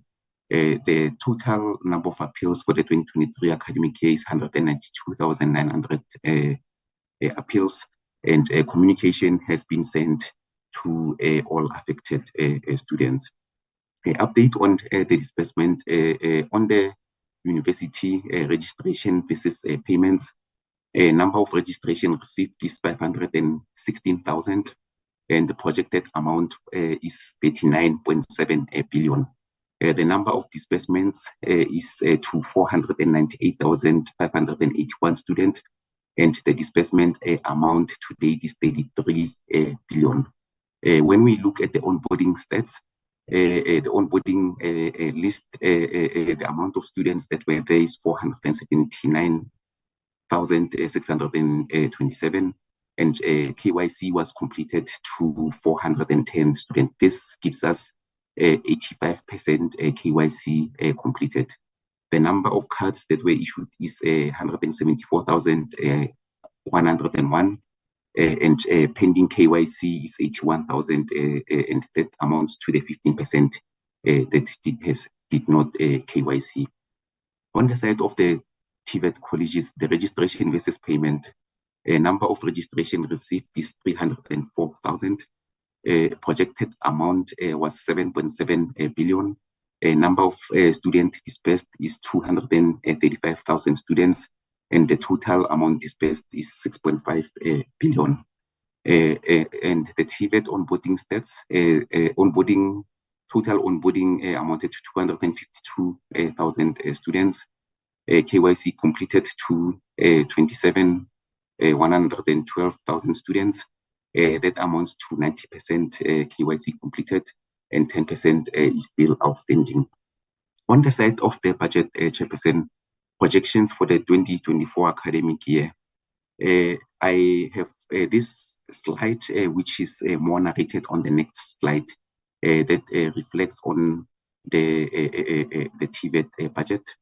Initially, the TVET budget was 8.9 billion. We had a projected underspending of 1.2 billion. However, there was a reduction of 2 billion, which was communicated by the department. This has led to a budget deficit of 749 million on the TVET sector. We are also reflecting on the outer years, which is the next academic year, 2024, with the projected 10% cut that was indicated by Treasury. We project that 970 million will be cut from the TVET budget in the 2024-2025 financial year, and 1 billion in the 2025-2026 budget. Currently, we have a surplus, but this is based on the current projections, the figures that we have on our systems. I have narrations that speaks to the previous slide, and I'm just going to highlight that currently on the TVET bank account, we have a balance of 11.4 billion. The reserves will be required to service institutions during the remedial phase of the closeout project. As indicated in the AFS, the estimated amount owing to the TVETs is 2 billion as at 31 March 2022. The AFS has been audited, and findings were raised on the COP, the closeout project, and the number is expected to change in line with implementations of the AG recommendations. The estimates covers the academic period from 2017 to 2021, and also the 2022 closeout project, which is currently in progress. Reserves also used to supplement shortfalls caused by a difference between academic year and the financial year. That is the cash flow that is needed in January. On the side of the universities, initially at the beginning of the academic year and the financial year, the budget for the universities was 38.6 billion.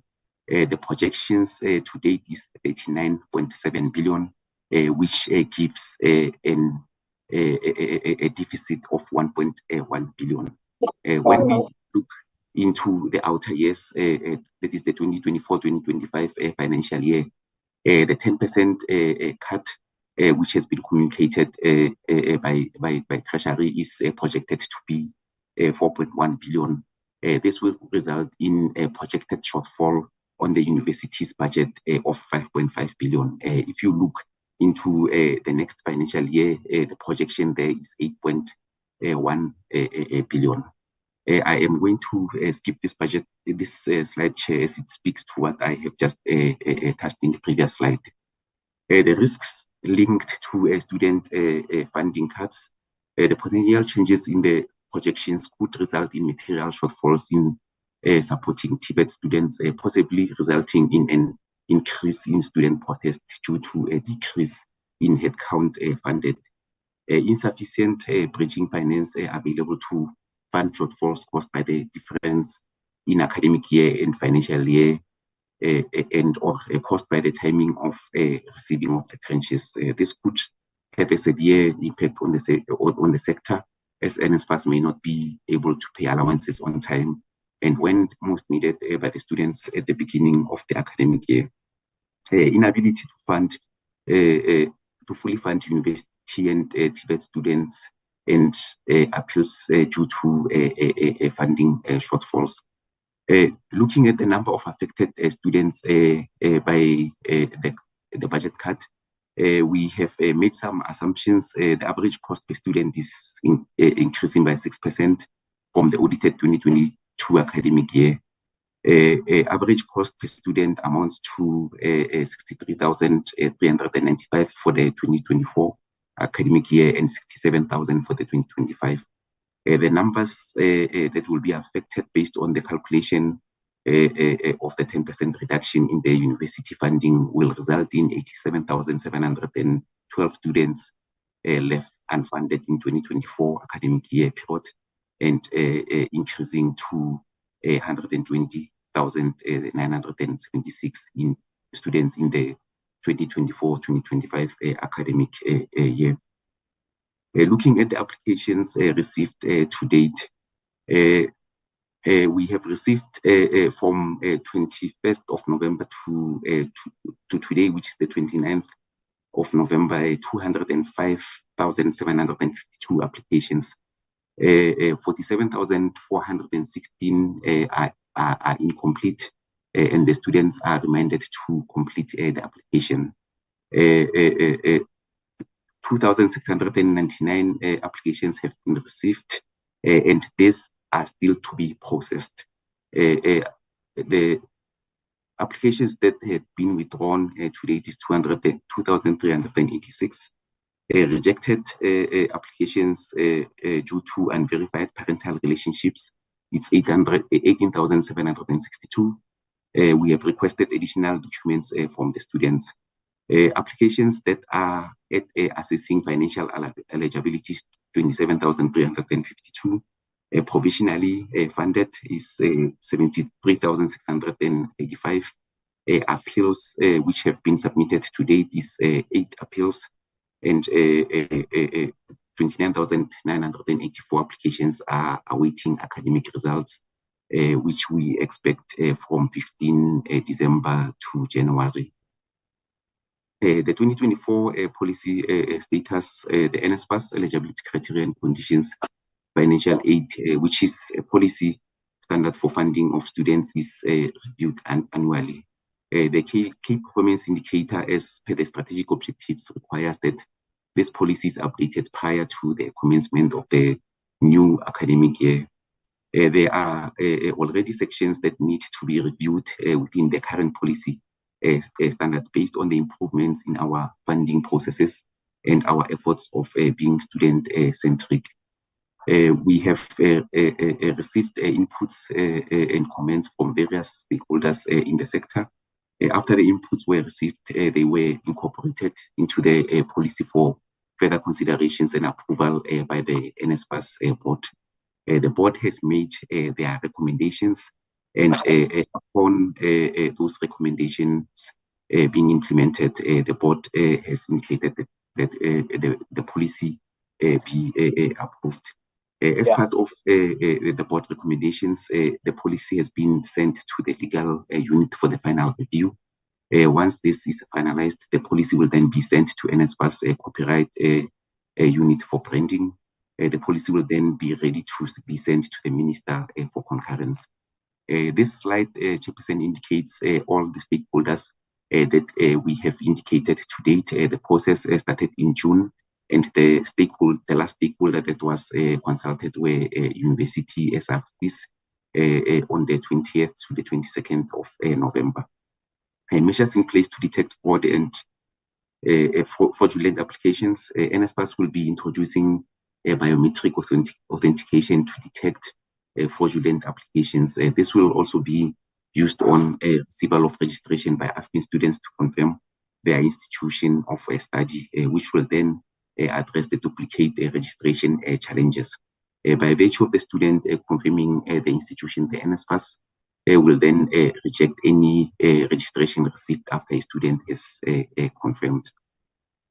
Update on the submission of the annual reports. Significant delays were experienced in concluding the compilation of the AFS and the audit for the 2021 financial period. The main reason for the delay was to allow NSFAS to complete the financial closeout processes for the academic years 2017 to 2021, and also 2022 after the recommendation of the Auditor General. The delays relate to the reconciliation processes between NSFAS and institutions, and was done at a detailed level for the same period, that is 2017 to 2020 academic years. The audit has been concluded. The final management letter was communicated to management on the 31st of July 2023. The 2021 annual report was presented to the board and approved during the meeting scheduled on October 2023. The annual report was subsequently shared with DHET and is currently ready to be tabled. With regards to the 2023 audit, it will commence in 2024 This is as a result of delays in concluding the 2021 audit and the impact on the opening of the 2022-2023 financial year. NSFAS requested that the AFS submission be delayed to allow sufficient time to include remediation of findings identified. The 2022 AFS is to be submitted to the AGSA in January, after which the audit will commence. The annual report for the 2022-2023 financial year is expected to be concluded by 31 July 2024. Chairperson, that is the presentation from NSFAS. Thank you very much. Thank you very much, Acting CEO.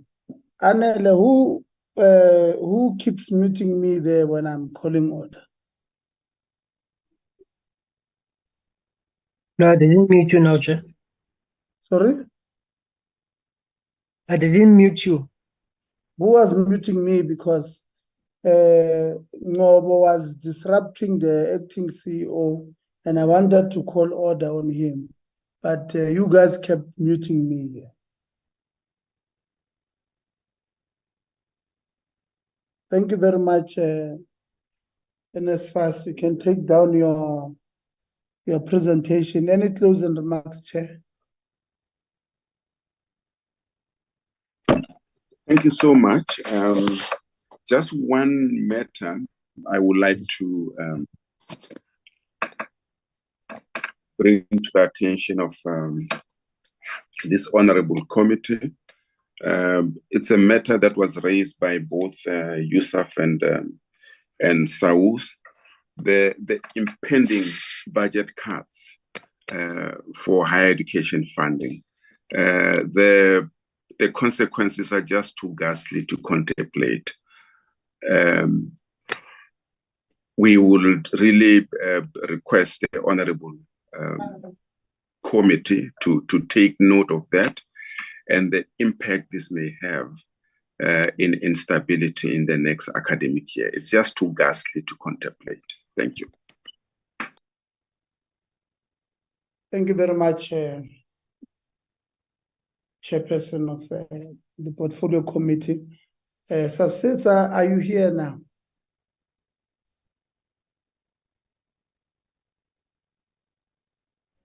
I don't think so, because the Secretary of SAPCO was supposed to have an 11 o'clock flight from Joburg to Durban. Of the session. I'm on the road and I'm still trying to find a place where I can stop so that I can do the presentation, because right now we are driving.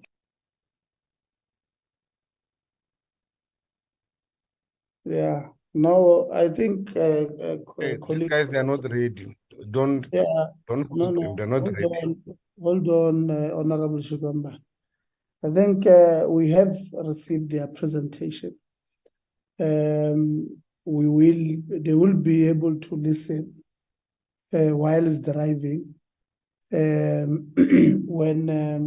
If we have any questions towards them. So at this point, colleagues, I'm going to note hands of all of you who wants to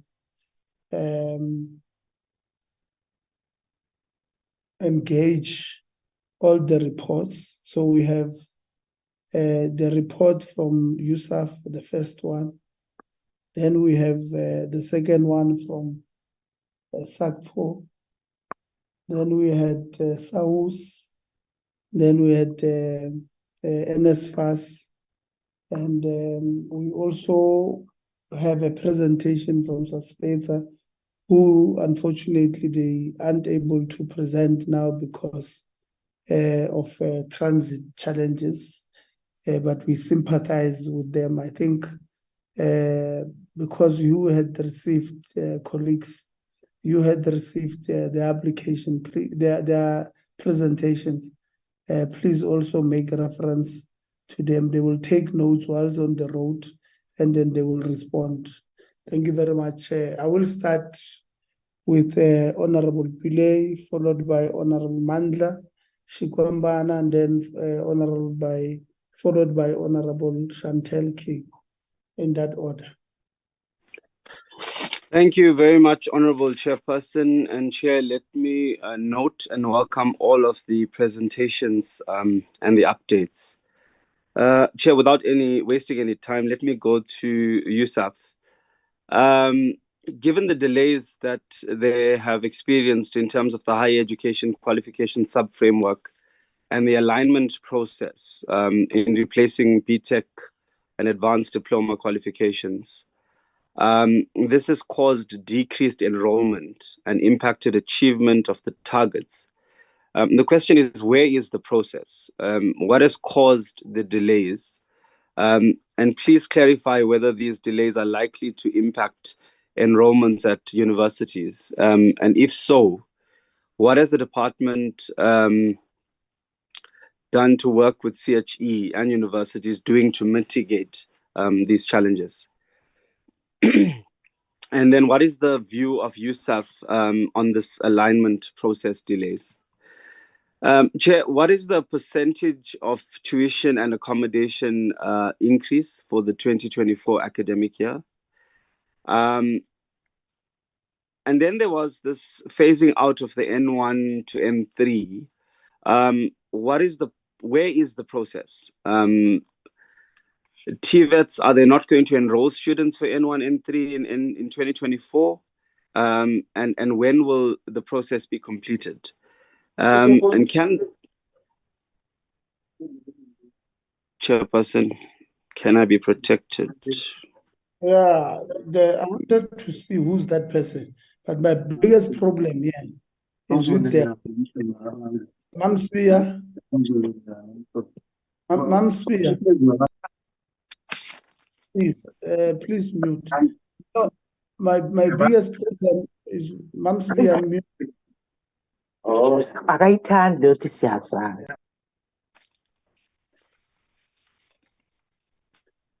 Sorry, Honorable Pule. Thank you very much. So, what it means?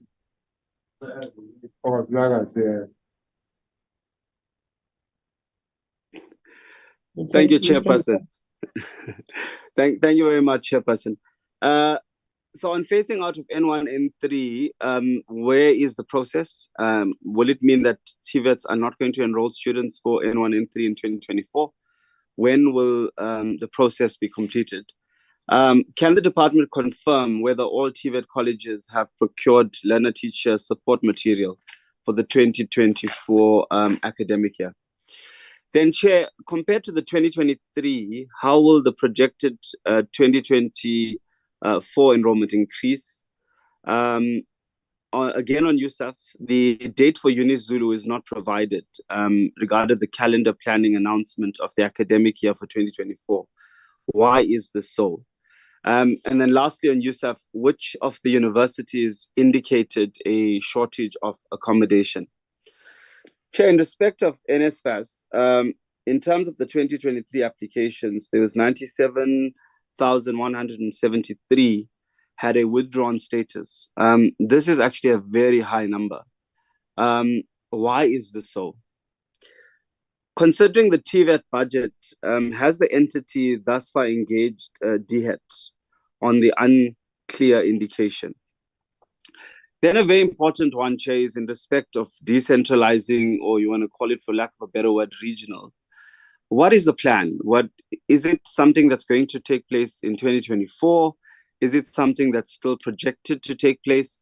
When does NSFAS hope to achieve this aim of having to decentralize? And then note the number of registrations and disbursements for all the institutions are different.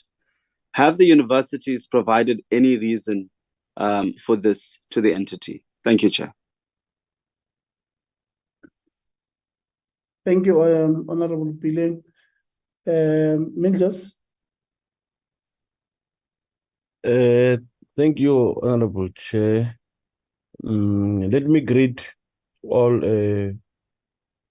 colleagues from the committee, and also let me take this opportunity and thank everyone who have made the presentation. Chair, I will have some few comments and questions there and there. But let me start with the University South Africa, because we need to understand each and every institution that comes present here to us. They must have at least understand, or at least to us, we have an understanding of the role which they play as an institution. Because half of the things that were presented here by all people that presented here, it's they are showing to us that they are hopeless. In fact, it's a matter of coming to present, but there's no hope on what is going to happen next year. Because the reality of the matter is that the students next year are going to suffer, and there will be a lot of chaos next year. Because we have seen it even with the presentation of NSFAS before.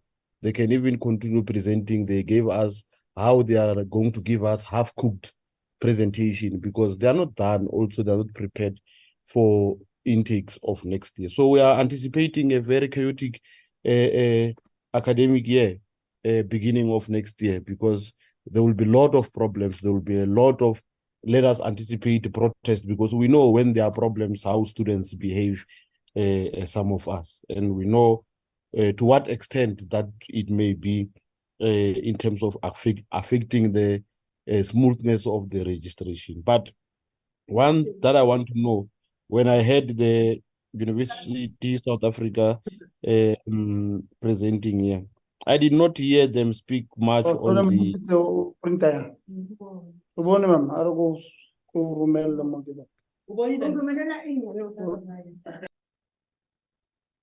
Chair, you are the one Sorry, I'm just printing something. Continue. So I did not hear much on the fee increment. How is it going to happen, and by what percentage is the fee going to increase? Are we going to experience a decrease of fees, or the fees are going to increase next year? And also, I did not hear much on the question of free registrations, because Tina, as the EFF, will represent nothing but free education. And free education, amongst others, it will mean that the students must register for free for as long as they qualify, for as long as they've obtained their good grades from universities, for as long as those who are retaining students, they've actually passed and also they've got a good grades, they must be allowed to register for free. I heard there won't be walk-ins in number of TVET colleges and also universities. And that is one of the issues that creates problems for us. You will agree with me, Chair. Me and you knows very well that we've got a serious problem of load shedding in South Africa. And when we have a load shedding problem in South Africa, it does not only affect lights, it also affects our network connection in South Africa.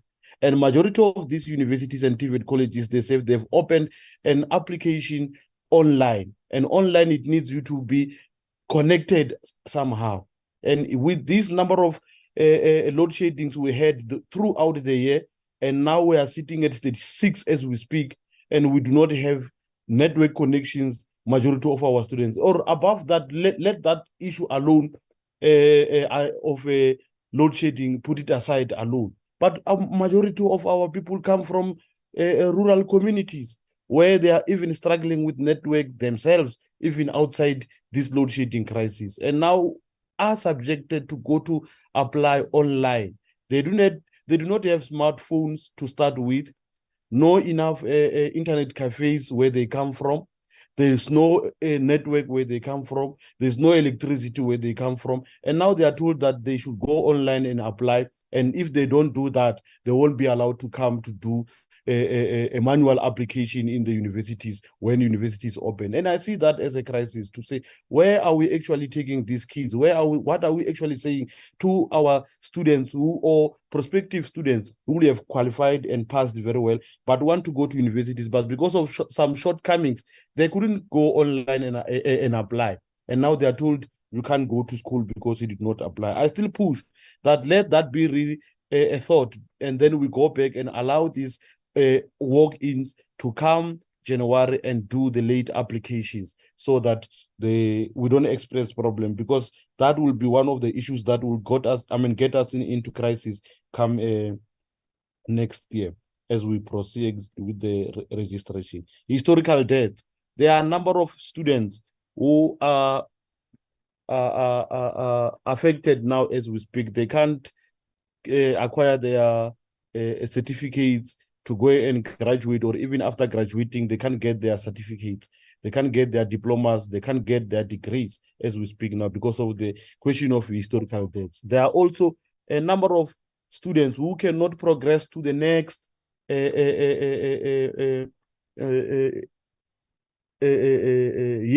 if you were doing, or to the next level. If you're doing first level, then you can't go to the second level because of the issues of historical debts. And what will be the issue is that they did not get their results from the universities. What are we doing with the historical debts? Because this is an issue that has been discussed for quite long, and still today we are sitting with no solution when it comes to the load shedding. Hence, I was saying the people who presented here are much more helpless, and they do not know what to say to us. And then going to NSFAS, I think here I've got a number of issues, but I will try, Chair, to cut them. But I will want to start with the issue of the direct payment. The direct payment, we all know what happened there on NSFAS. And even the chairperson of NSFAS also here put it clear to us, and they know what happened there. But what we are getting is that there's no intention of removing them now, because the problem is that they do not want to create a problem while they're thinking that they are solving a problem. But we know that these companies which are there now as we speak were appointed unlawful, and these companies will continue to benefit unlawful. They are continuing to charge our students unlawful. They do not have to be there where they are now. Why don't you remove them? Do it yourself as NSFAS, because you can do these things by yourself as NSFAS. So I don't understand why we've got this type of reluctance in terms of dealing with issues which has affect our people. Students are suffering as we speak now. Majority of students did not receive their payments as we speak today. Majority of students did not receive their allowances as we speak today. Chair, let me put it to you that I've got a student at University of the Free State by the name of Violet Masedi. Violet Masedi was actually wrongfully affected by this thing of N+ rule. And we are speaking now. This student is owing a lot of money where she stays. The landlord is even about to take the students to his lawyers. The student first is not working. It's just a poor student from a very poor family. Now she's been taken to lawyers by the landlord because she was wrongfully affected by the N+2 rule. Not only where she stays, but also in the university she's owing. Next year, she doesn't know what is going to happen to her because of this N+2 rule. And today we are sitting here. People are planning for next year. What are you planning when we've got issues like this? Majority, and this is just one amongst majority of the people we have in Black universities, particularly our Black people who are affected by these things of N+2 and all the mess which is happening at NSFAS and a department on itself. So we are saying to you, NSFAS now, as I finish here speaking, Chair, I will want to give them the details of this student. They must go and assist this student, and they must make it their priority that not only her get assisted, because they know they've got a number of these students who are there on their database, but they are not doing anything. And if they are doing something, they are doing it at a very slow pace, and students are suffering on the ground. I met this student on Sunday. The students do not know where to stay. The students is chased out from the resident. The landlord is even taking the students to court. The student is forced, she is a lady, forced to even go stays with some people she doesn't even know. And now her privacy is compromised. And before we know it, this student might even be killed.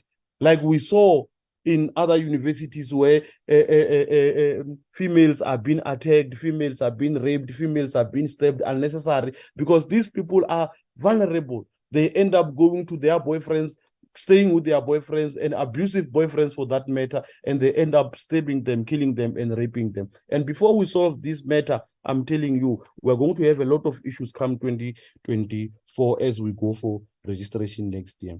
The delay of the funded students list by NSFAS. I've never heard anything said on that one. How are you going to deal with it immediately after the registration? Because we know, Honorable Litse, you know very well that this process of registration is going to take time, and not because it's just natural for it to take time, but because of the things that these people are not ready, and we could hear now as we speak, these people are not ready, all of them, to go and register our students next year. We are going to have a problem where a list of funded students won't be submitted to universities, and students will be delayed to get their fundings, or allowances. So that issue must also be dealt with. Issue of appeals, let that issue be dealt with quickly, because also it's not resolved, and we are planning for the next financial year or academic year now, which is a problem. The budget cut, of course, it's a crisis, as I conclude, Chair.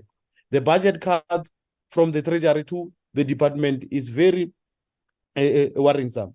But let me tell you, this is one thing that all of us we are worried of, and we are willing to say maybe something else can happen. But it is unfortunate with the type of ministry we have here in this higher education.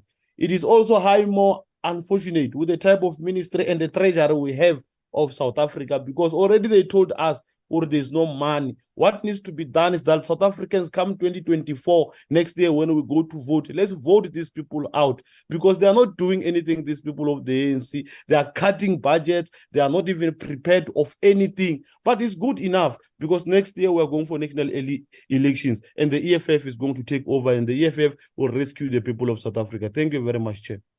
All the best with that. Honorable King. Good morning, everyone on the platform. Chair, I'm still getting out of an Uber. So, Chairperson, I'm first going to start with USAf.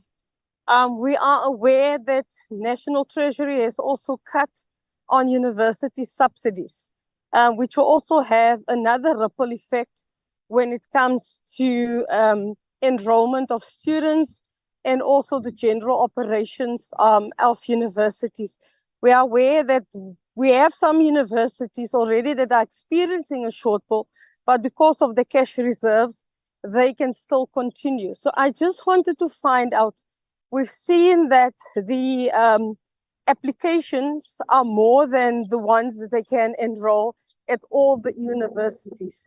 When we consider the funding shortfall that's going to come to universities as well, how will that then have an effect with the enrollment for the 2024 academic year? Will that then necessitate that we have a fee increase to cover the shortfall? And will that then also mean that there will be less missing middle students that will be accepted? Because now universities are going to be forced to only look at TVET college students and just cut down on the missing middle students.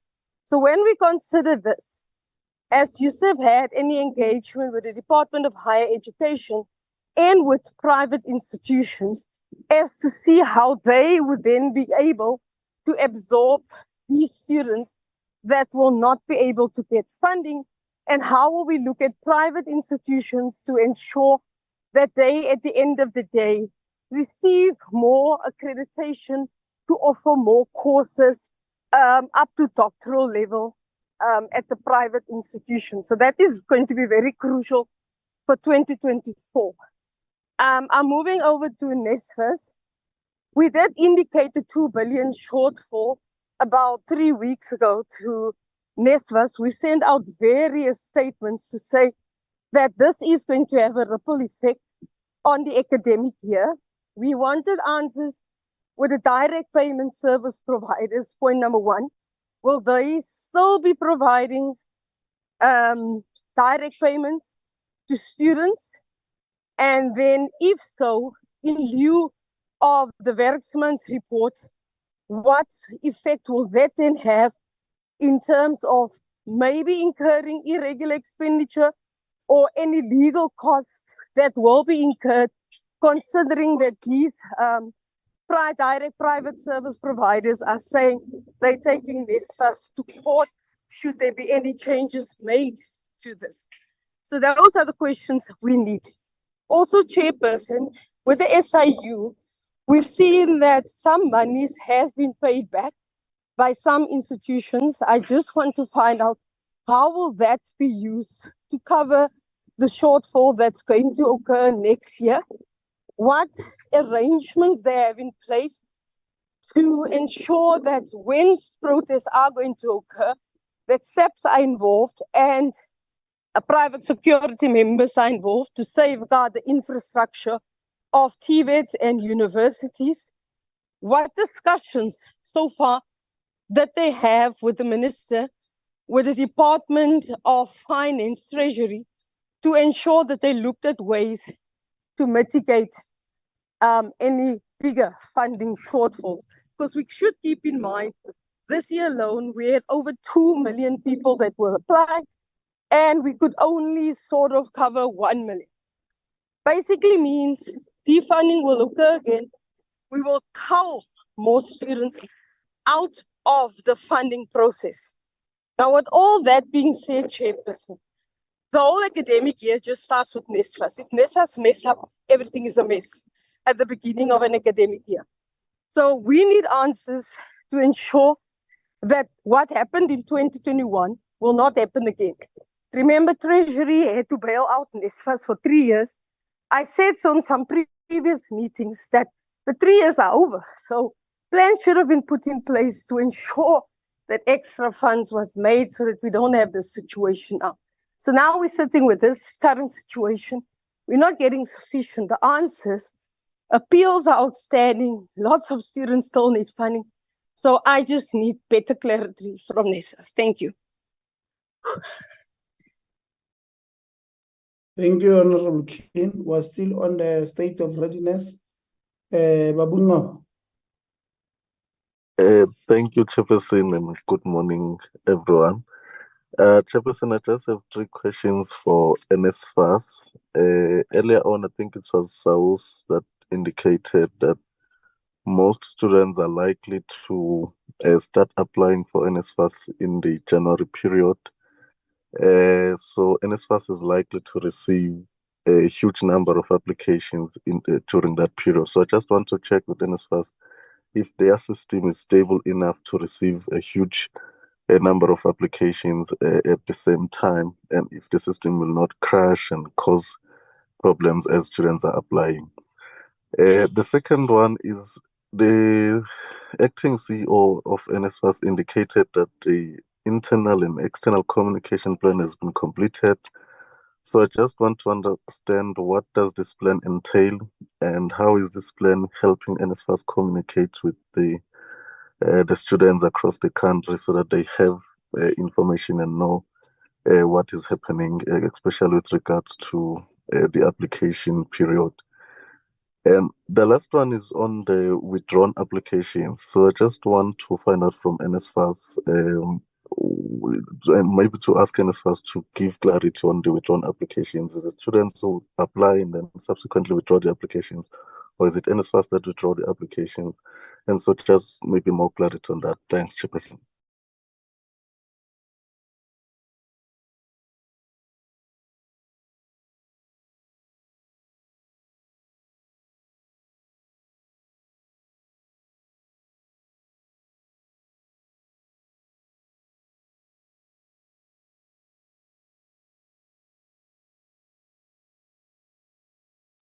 Sorry, man. I did not mute myself. I don't know who keeps muting me. I was saying, Chantel, you can come with your very short follow-up question. Just one question, Chair. Chairperson, I just wanted to find out from NSFAS, sorry, that they indicated their policy on funding, that they have picked up some other challenges that crept in, or maybe issues that might have changed with the fund now that they are busy with the funding policy. Will that then have any effect on the current 2024 academic year for students for eligibility criteria. Thanks, Chair. No, thank you very much. I take it all comrades, sorry, all colleagues are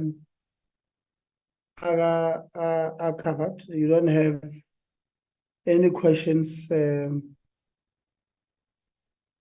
ask to all our entities. I take it, I don't see any more hands.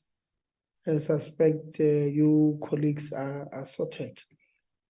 I have just a number of questions. Maybe we'll start with USAf.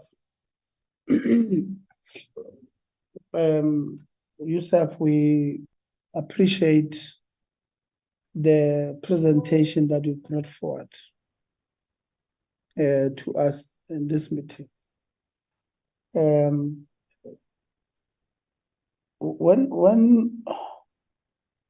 When somebody looks at your presentation from where I'm seated, I see a presentation that spent between 80 and 90% of its time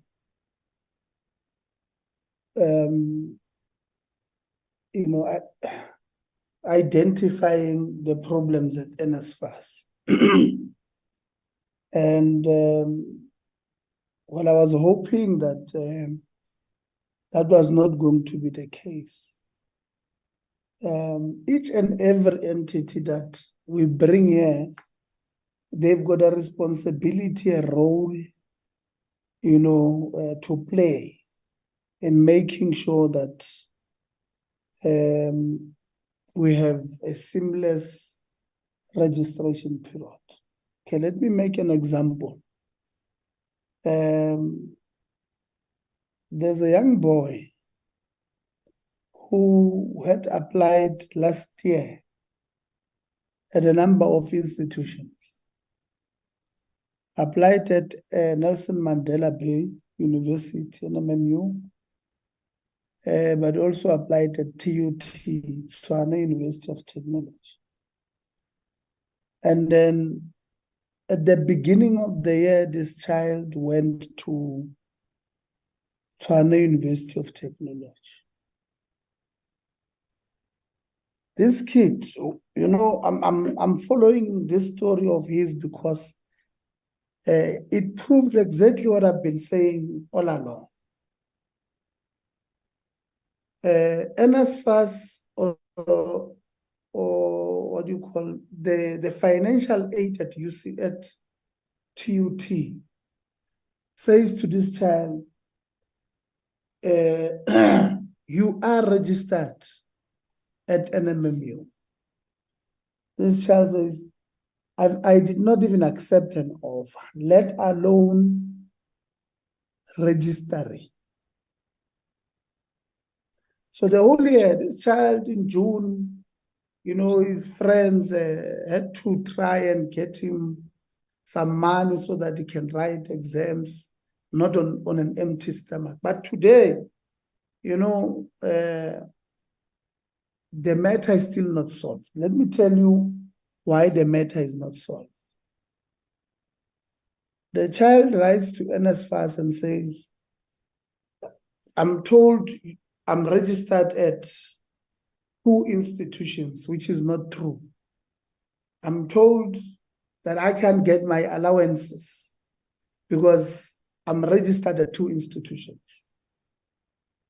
And that is not true. I'm not registered at NMMU. In fact, I did not even accept an offer. So there's no way I would have been registered there. But the whole year, I'm suffering. This child, like I said, has not received his things. NMMU tells him that, no, to fix this thing, you must fly to NSFAS offices in Cape Town. and tell them that you are not registered with us. A whole lot of remorse, because this child, for a mere fact that they are, should be, or they are, NSFAS is willing to pay for them, simply shows that this boy can't afford even going to that Cape Town, right? What could have been an easier thing here, USAf, is that NMMU, in fact, I'm convinced, you know me, I've got to go, my gut feelings is seldom wrong, is that NMMU, some criminal elements there, felt the boy did not register anywhere else. And like many universities have done before, they've claimed for students that they believe they are no longer pursuing higher education. Therefore, they were going to, when they do a closeout project, they were going to claim for this child and possibly many others, siphoning millions from NSFAS yet again. But in this case, this child is a TUT. What could have happened, what should have happened here is that when NSFAS requests registration data from universities, NMMU should not have included, if they've sent this registration data, and NMMU should not have included the name of this boy. And this boy will not have suffered. So if this boy fails this year, who's supposed to be responsible? Who added distress on this boy? Who most probably wrote many of his assignments and tests hungry.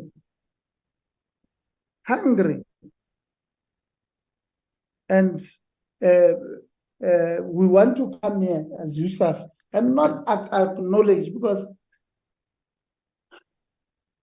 I don't know how many, even if we are going to do a test, CEO, a test, sit in your office with just five of your vice chancellors and their registers that I personally can choose randomly and say, we want that one, this one, that one. And as far as here you are, CEO, you are here, we are here. Produce the registration data that you have sent to NSFAS. Produce the payment that you have made to these universities. We're going to be shocked. And that is why even as early as last year, I said the department must think about having appointing what do you call these companies that deals with investigations of such. Because I don't think with our soft glove hands, we're going to get to the bottom of everything that is happening here. Let's leave the collusion that happens with student accommodation. We're now talking about this issue of registration, this issue that some of these universities, and not all of them, continue to want to make this government fail. They continue to want to make this NSFAS scheme fail. And because these universities, they've got serious muscles, they've got relationships with the media houses, everything else is now blamed on NSFAS. I don't think that is the truth. And I want to make a plea here. I want to make a plea here with all of you that we have a responsibility making sure that the system does not collapse. Because even if this system collapses, if NSFAS on its own collapses, these universities will collapse. Those who are going to survive are those criminal network people inside those universities who have made billions by stealing from student accommodation, and this is what I'm talking about. You know, we have a responsibility to make sure that the system does not collapse. So that is the first part to USAf. USAf, you are responsible. You are a responsible party in making sure that the system is ready. Are all your institutions ready to release credible results to students? Are we not going to have a problem where students toy because you have released wrong results that are meant for Tebogo, you have given them to Mandla? When we say state of readiness from yourselves, that is what we're expecting you to do. We're expecting you to come and say, this is where we are, this is how far we've went, these are the challenges that we suspect we might have moving forward. And because we're still going to engage with the department and NSFAS again and everybody else, this is where we believe that we might get. So the second part that I want to speak about is you again are raising, as USAf, an accommodation cap, and you are saying students will have to go pay at the end of the beginning of the year. The student must pay, or we're not taking them at rest, we're not registering them. That in itself is a cause for concern, because last year we said, USAf, don't throw your toys around like a spoiled child. Go and quantify. If you are saying, I've signed a lease with 3 private accommodation providers and I'm paying 11,000, or I've signed for 11,000. So if you go, or maybe let's be practical, for 9,000, like somewhere there, then we then said, go and quantify that, then have a meeting with NSFAS. You'll probably find each other halfway. If you can't, then we'll come and intervene and see if really you guys, what you are claiming for, you deserve. USAf threw it 12 around. No, we're not going to let NSFAS do it. It's like, we've just learned that we're paying 6 pack of eggs for the price of what we used to pay for 36. And we are told that we must not ask questions. Now we're learning it is as a result of price collusion that happened in the US. I don't even want to touch the manipulation of the rand. So when we say to you, quantify these things, and you throw your toys around, whose fault is that? Whose fault is that? And then you are saying these kids must go and pay the remainder of this thing. No, the Competition Commission, actually, I'm now more convinced than ever that the Competition Commission, when they are done here, some people must go to jail, because these things has got potential next year of destroying somebody's life. A poor kid somewhere will be bought by these corrupt service providers of accommodation who will be paying these kids to go and toy, and one of them will probably ban university infrastructure. We catch him, we throw him in jail, and we throw away the key. And that child must come and tell us, I was actually hired by X, Y, and Z. You see, the only people that I will be interested in is the masterminds. Because I'm convinced now that this thing, USAf, you not agreeing to participate in this thing, we might as well, suspect that you are in collusion with these universities, and it can be.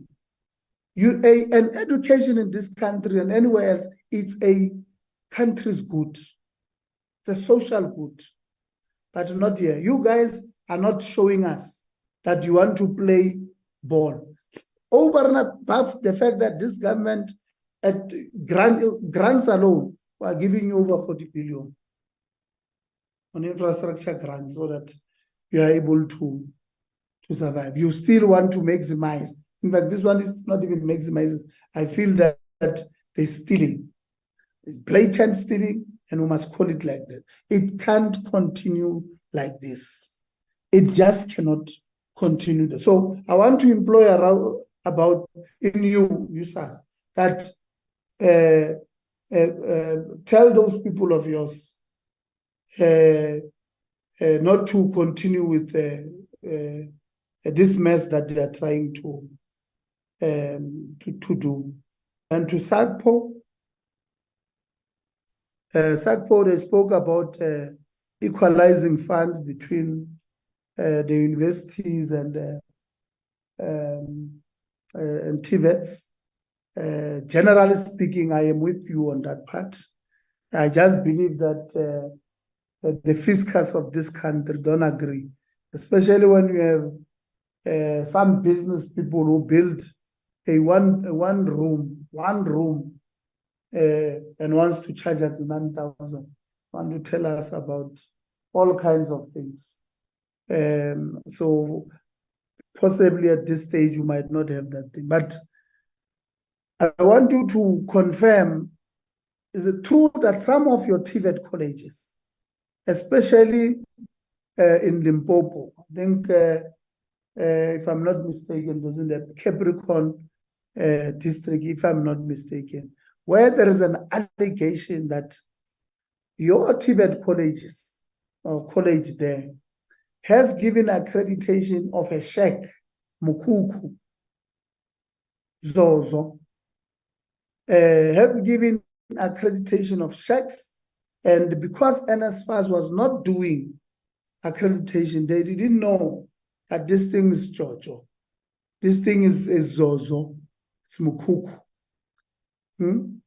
Machochombe. Is that true? And what is the name of that TVET college? And have you, SAC, have you done an investigation, spoken to one of your principals, done an investigation as to what really happened there? And if there was a consequence management, what is it?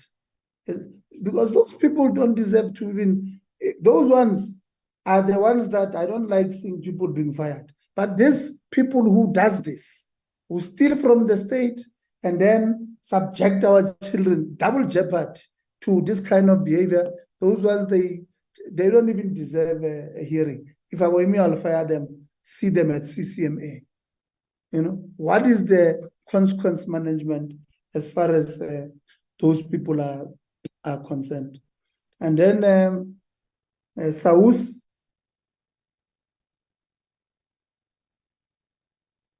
I've also listened to the presentation of SAUS. I think also SAUS, you are lamenting. Your presentation is lamenting. It's not assisting us. That's true. So these are the challenges we have.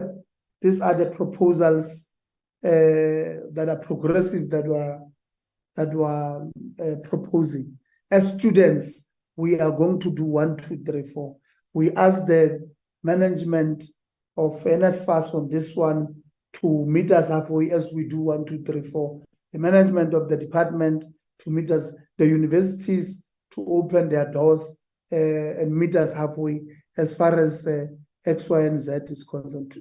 I must say that this year your presentation at least lacked that much. NSFAS, is it true that in just 1 week and 1 day, you have received about 205,000 in 1 week applications, with 76,000 of them being provisionally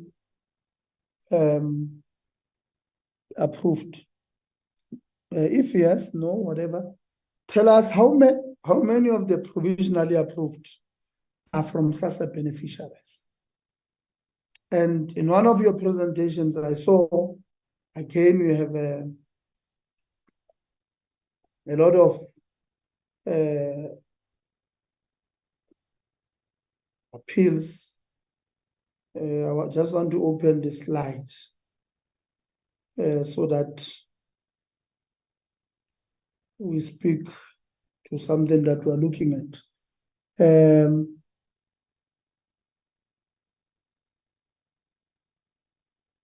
Your system, maybe let me start there. The system that you guys wanted to sell us last year, the one that did not, the Rolls Royce that you were designing, but unfortunately it could not start. How far are you, this system?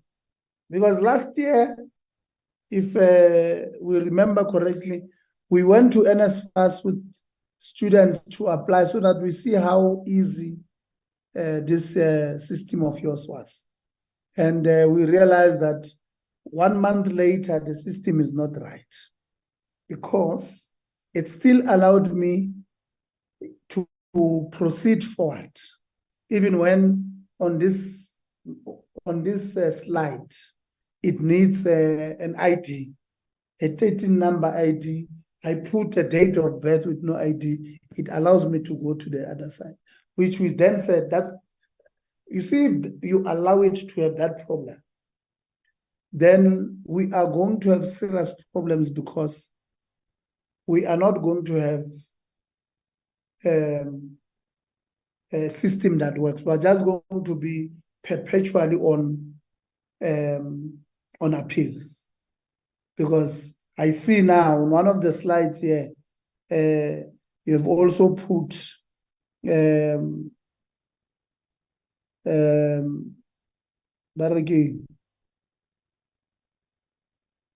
those who are rejected, 537,317. That is for 2023. I want to go to 2024 here. I saw something on 2024. Okay, so let me rather stick to this one. 537,000 who were rejected. Some of them, you are saying, it's because you are awaiting documents. So your system should not be able to allow me. And I think this is it's a very simple module to put. So if Akina ID more, you don't go to the next stage. I've not done IT, but that should be one of the most simple modules to design on this one. Make sure that Motako Hafi Timo, he does not go to stage 2, because stage 1 is not. It's like when you are booking a flight, you can't go upload your names when or go to payment when you have not uploaded your names and your ID number. So, I don't understand. But even now, on 2024, I saw that you are still struggling with that. So we are going to now have more appeals, because children are just going to appeal not having parents' identity documents. It's just going to be a mess. So I don't know how you are going to navigate these things, because really you are giving us problems. Lastly, on NSFAS accommodation, I heard you, Chair. From where I'm seated, I'm still not convinced whether we have. Last year, you said you want to accredit and rate student accommodation at institutions, because we agreed, because I mean there's rampant corruption there. It's not a joke. There's rampant corruption there. We then even said to you, sorry, we don't want tomorrow to be told that even yourself, you are also doing what they were doing. Last year, you did not do it. You failed dismally. In fact, as we speak, some universities took an opportunity to get back to those who had applied at NSFAS and not with them, because they listened to NSFAS saying, apply here. They applied there. NSFAS does not do anything. And all along, they've been approved by universities. Around March, April, they go to universities. The universities, because they think the universities are theirs, they say, no, because we applied that NSFAS, wait for them. We're not going to accredit you. They are, but at that time, they've got kids, because, you know, they've always been accredited all along. So now it's November, the year has ended. Kids stayed there the whole year. These accommodation providers have not been paid. They've had kids all along. They're asking themselves, who is going to carry this? Because all we did was to listen to NSFAS say, apply here, and they did, but NSFAS failed to do what NSFAS was supposed to do. Who is now supposed to respond to that mess? Because it's a serious mess. Some of them are probably losing those buildings to the banks. Omashonisa, Lakasha, they are there running around now wanting their money. These people, it's like these people who run away this time of the year because they ate people's stock fair. So we have subjected those people to that kind of life now. What is it that you are going to do? Because these kids were there. These kids are NSFAS funded. They've not received travel allowance because they stay in arrest. They've not received rest allowance because the universities, are fighting these people back. And then next year, what will happen? Are you going to accredit? Are you not going to accredit? If you are, when are you going to do it? When are you going to finish? Because those people can't be subjected to go through the same stress they went through this year.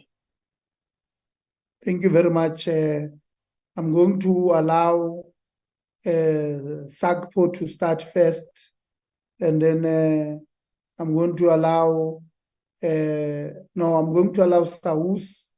and then I'm going to allow SAPCO, USAf, and NSFAS. Thank you. In that order.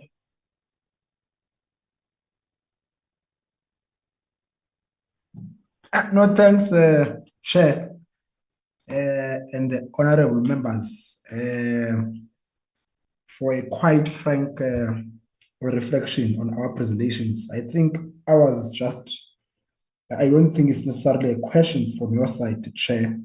It is just a comment in the noting that you've made, and of which I think it's something that you must also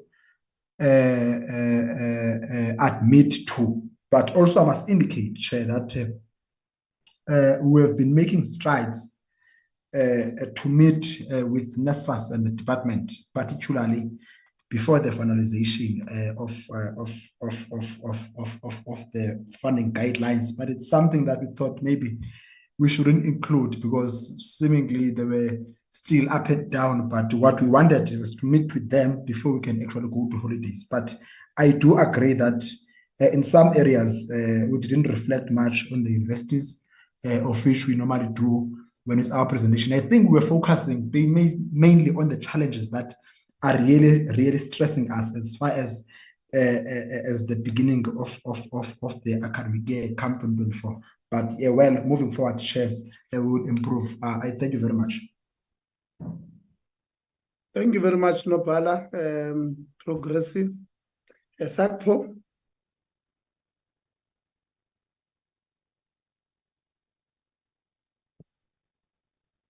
Okay, good afternoon once again, Chairperson. Sorry, I was trying to press on the mics. We appreciate the questions that have been given to us. I would like to request also my colleagues who are in the meeting to assist. Let me start first with the last question that you posed in relation to a college in Limpopo where there's allegations of the sheikhs being accredited. I quickly checked with the colleagues who are principals there. Firstly, with the Capricorn TVET College, they don't have such an issue, but it was indicated that the affected college is Letaba, which had issues raised through also SABC, and a report has been compiled for the attention of the department. Colleges at the moment do not accredit accommodation. It is done through NSFAS, but the principal of Letaba promised to send me a report that he shared with the department, that is available for further engagement with the honorable members if it is needed. So the issue of consequence management, he said at the college they haven't engaged in accreditation of such, so no official was involved. We appreciate your response, Chair, in relation to equalizing fees for student accommodation, but it is also not only in relation to student accommodation in general, for infrastructure, for teaching and learning purposes, the funding of the sector in general. We would appreciate if that, because colleges cannot grow and be able to offer the required responsiveness as they should. Let me attend to the issue of Honorable Chikwambana in terms of the no walk-ins at TVET colleges. I have indicated in my presentation that colleges are saying if need be, they will consider. I think there is a process of enrollment planning that colleges would do, and also looking at the availability of infrastructure and the resources that go with the numbers that colleges could accommodate. It's not that totally colleges would not consider, but where challenges are, colleges always would accommodate such students, but students need to apply online, because the other challenge that we experience, Chair, would be students who have not applied at all. We understand the issue of load shedding. It is affecting, us equally so. And what colleges have been doing, honorable members, for students that, have been affected by maybe lack of necessary gadgets or data or load shedding, we open our computer labs to support students to apply for the following academic year.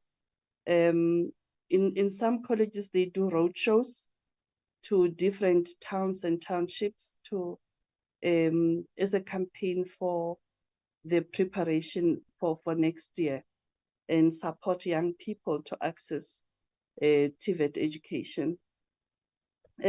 Honorable Pilay's questions, with the phasing out, TVET's not going to enroll N1 to N3 students. As we phase out, we won't be getting new students at N1, until we have dealt with all students in the pipeline. That is the process at the moment. And how far is the process? It commenced, I think, this year. So it will be until 2024. It started last year. It will end until goes until 2024. But it is also dictated to, sorry for my voice, Chair, by the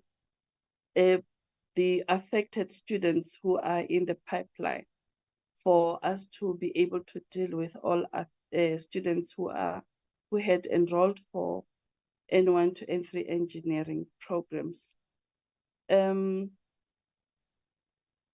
can the department confirm that LMS or learning management material has been procured? I think the department can come in there, Chair. Has SAPCO engaged DHET on funding? Yes, indeed, we did. And we had a planned funding summit this year, but unfortunately, due to some cost containment measures, the summit had to be postponed to next year. The intention is to sit down and go through all processes and solicit also some inputs from different stakeholders in terms of how could we fund the TVET sector. But I must emphasize, Chair, that TVET colleges are key in transforming the economy of the country through skills development. And if they are not fully supported financially, we won't realize that. And for them to be able to be institutions of first choice for young people, they need also to be providing adequate support and resources to students. And if we are failing to do so, they will remain second choice, and in some cases not at all.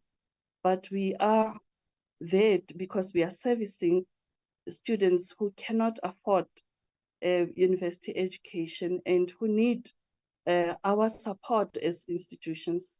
So we'll always remain available to ensure that even a young person who cannot afford anything is given an ample opportunity to study at our institutions.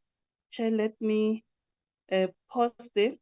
If there are other questions that I haven't covered, I'm going to request colleagues who are with me to answer. If Chair, there are remaining questions. Thank you so much. Okay, who's adding?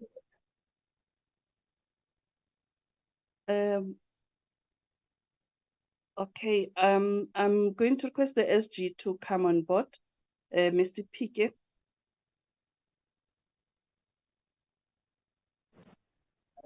Okay. Yes. No, Honorable Chair, thank you very much, and good afternoon to the honorable members and everybody present in the meeting.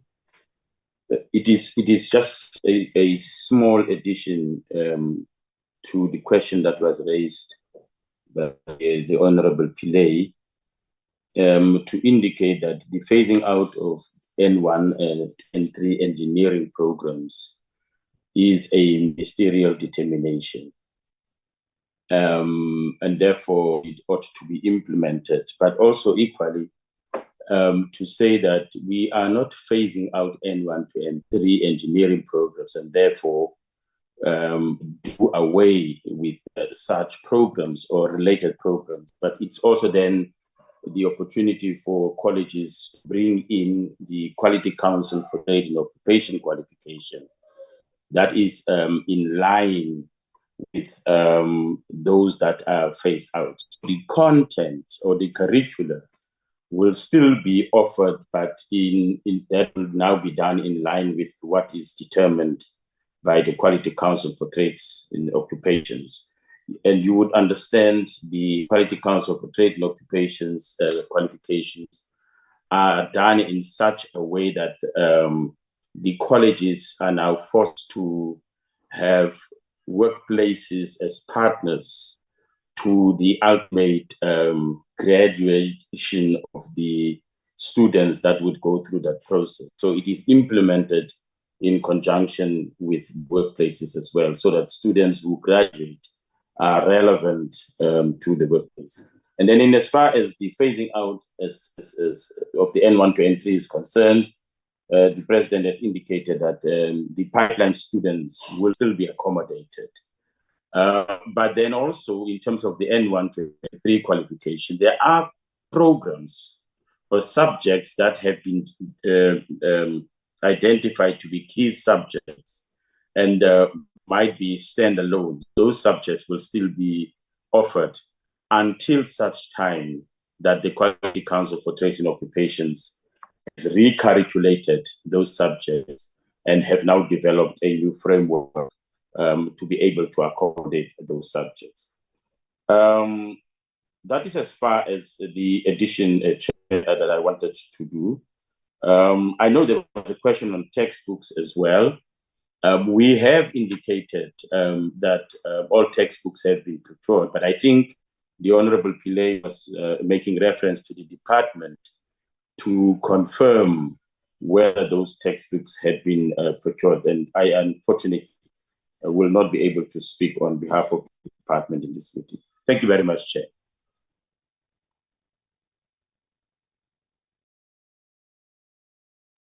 No, thank you very much. I'm sure you are sorted there. Can we go to USAf?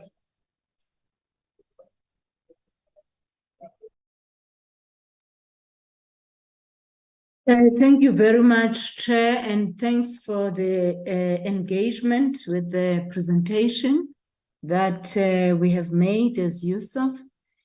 I will start with Honorable Pillay, and he has asked a question regarding the phasing out of the DHET qualification and its impact on the current enrollments.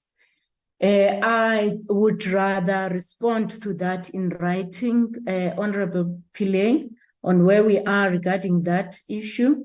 There was a stage at which the enrollment had decreased due to certain qualifications which were not recognized or not in place. I'll have to check and get back to you on that one. And then on the increase in tuition together with accommodation, you'll recall that the powers and according to the Higher Education Act, the decision makers on this are the various councils of universities. However, after the fees must fall, the Department of Higher Education and Training has been making recommendations to universities on what these should be. And so far, we have not received such recommendations. However, aware of the fact that these powers reside within the individual councils of universities. So we don't have a figure, and the various councils will make the decisions on the increases. Also, you asked about the data for UniZul. We collect this data from the various universities and some are quick to respond, others are not. And at the core of what we try to do is to collect it as late as possible so that it can be as accurate as possible at the time. So it's not only UniZulu. I think there's another institution as well which has not provided data. We can collect that and submit it at a later stage. The universities which have reported shortages of accommodation, it's Stellenbosch University, University of KwaZulu-Natal, University of Limpopo, UWC, University of Western Cape, University of Pretoria, UniZulu, Vaal University of Technology, Walter Sisulu University. So those are the 8 universities that had reported that they will have shortage in terms of accommodation for their students. Regarding Honorable Shikwambana on the USAf's role and playing hopelessness with this presentation. USAf is a representative body of the 26 public universities. It has been established by the universities. Its board consists of the vice chancellors of the universities, and pertaining to the discussions within USAf, there are issues which this board decides are concerns for them in preparing for the next financial year. So we don't just come here and decide as an office on what to present. After having had the executive committee of USAf highlighting their concerns pertaining to the beginning of the year, we prepare a presentation which is aligned to that. And so far, we have not had problems with students being unable to register because of results which have not come out and so on. So we can't reinvent or invent problems which are not necessarily there when it comes to all universities. So what we are highlighting here are the issues that have been discussed at executive committee level by the USAf executive of the board. On issues of free education, what we have is the NSFAS. The rest of the students are fee-paying students, and then those which can be supported by the university using that stream income. The free education for all students, I'm not aware of that within the university. So the university will outline, for instance, that for postgraduate students at this level and that level, tuition will not be charged because they've raised adequate funds for that to happen. So one can hardly call that free education when they know where they have raised those funds from. So that is my understanding of where we are. The fee-free education is for students who are financially needy, and it has been provided by government, not by universities. And then the issue of historic debt, I do think that is an issue that concerns us all, starting from universities to government, because at the end of the day, that is what will kill the universities. You can't go on with right through without ensuring that there's adequate fees for the universities to operate. There has been a task team, a ministerial task team led by 2 vice chancellors of universities, which has looked into this, and even University of South Africa. has provided recommendation into the Higher Commission. And what has since happened is that document, the Department of Higher Education and Training said they were taking it to cabinet. So insofar as the proposals are likely to be in that document, the feasibility of implementation will depend largely on government together with the private sector on how to implement the recommendations which are there.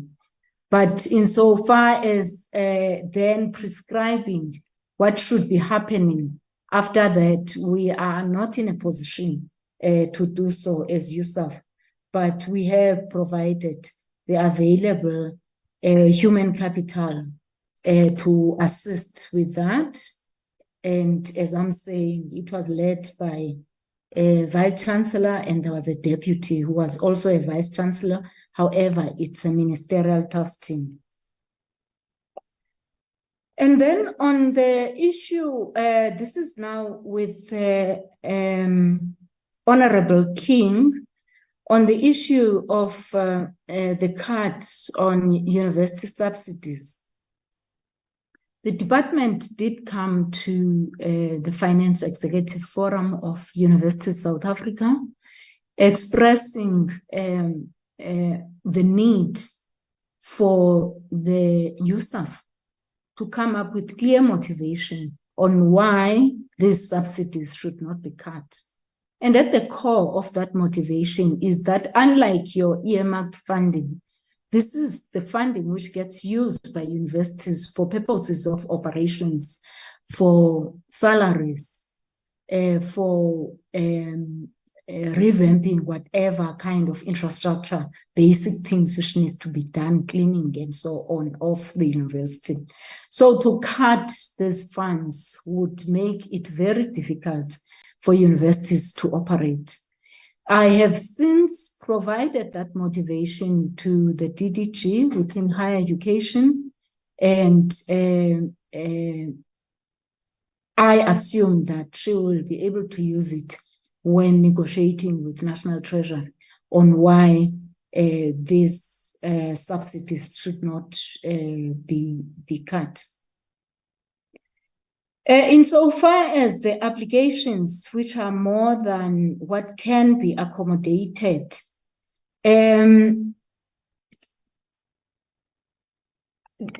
we are governed by a clear planning of the Department of Higher Education and Training. And that plan,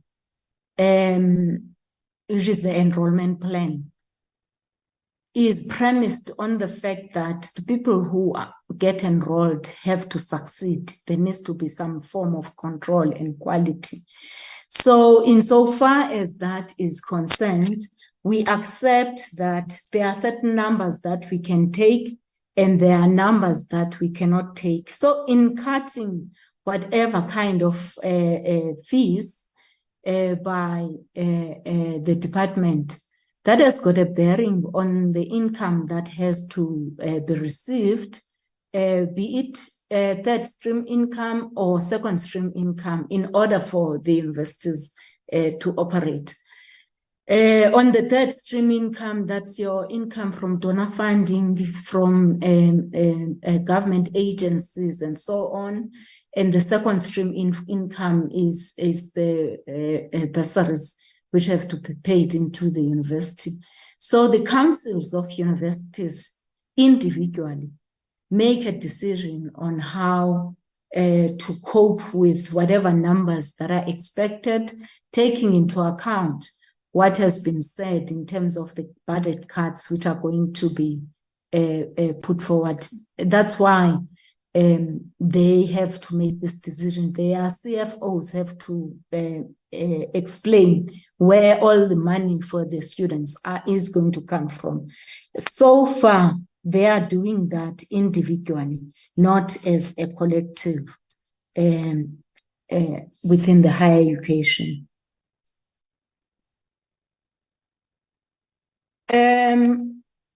Regarding Honorable Letsi, I do believe that when there is criminality within higher education institutions, that is perhaps whether it's rampant or whether it's isolated, people do need to be prosecuted. Whenever there have been certain generalizations on how institutions function, we've had to check some of these things, and I'm concerned because in such cases, we found out that they are not as they have been reflected. So I can't make a general speculations on whether the registration data from NMU emanated from NSFAS or it emanated from NMU. We'll have to really look at these things on a case-by-case basis, and where they are rampant, then we have to be clear on the strategy that we would like to take. Universities have got, largely, they do have internal auditors. They do have forensic investigators sometimes. They have external auditors. So what I'm saying is that these things can be looked at and they can be investigated. And those who are at fault can be brought to book.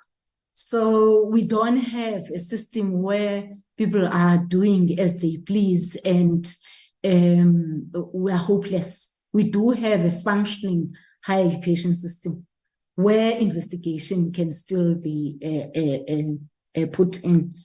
So I can assure you of USAF's support when it comes to such issues where you feel that there's just some rampant kind of criminality which is sweeping through the higher education system. Then on the, I think, honorable members, there might have been some misunderstanding. The last time we spoke about accommodation capping, what I remember being asked of USAF is for USAF to do the due diligence, which should have been conducted by NSFAS, to check all these institutions I'm talking about, which are providing accommodation, what they are charging for in terms of accommodation. That was my understanding of the task. And what I said was that we won't be able to do the due diligence, go at each and every residence and do that, because really that is a project on its own. And NSFAS together with DHET have since started this due diligence, and they've requested the International Finance Corporation of the World Bank to do this. And my understanding is that they were towards the conclusion of this work, which has taken them almost a year to complete. So that was my understanding of what I was being asked to do. However, the other aspect, which we have since done as Universities South Africa, was to look at the cap as it is right now and how it has negatively affected universities, and the difference in the amount of money that universities have to pay, or at least students have to pay, for university accommodation and university list accommodation. And what we found was that 19 universities out of the 26 were negatively affected by the cap. More than 62,000 students were affected by the cap. And the difference in the cap, between the cap and the amount of money that universities have incurred on behalf of the students is 609 million rand. And that data has been accepted by NSFAS. It has been accepted by DHET. So far, there needs to be then a determination of where these funds are going to be coming from. The 609 million rand difference between the cap and the university or university list residences. So that is, I hope that I have responded to most questions of the honorable members, and thank you very much. I appreciate the opportunity to present to the honorable members. Thank you very much, NSFAS. Who's going to respond? I think Mama Tut, we might need to have a colloquium on these things. NSFAS. Thank you so much, Chair. I will now be joined by the acting CEO who will respond to the rest of the questions. I will focus on two questions, which is direct payments raised by Honorable Shkwambana and accommodation and accreditation of checks. But if you allow me, Chair, the acting CEO will go first. I'll come close. Acting CEO.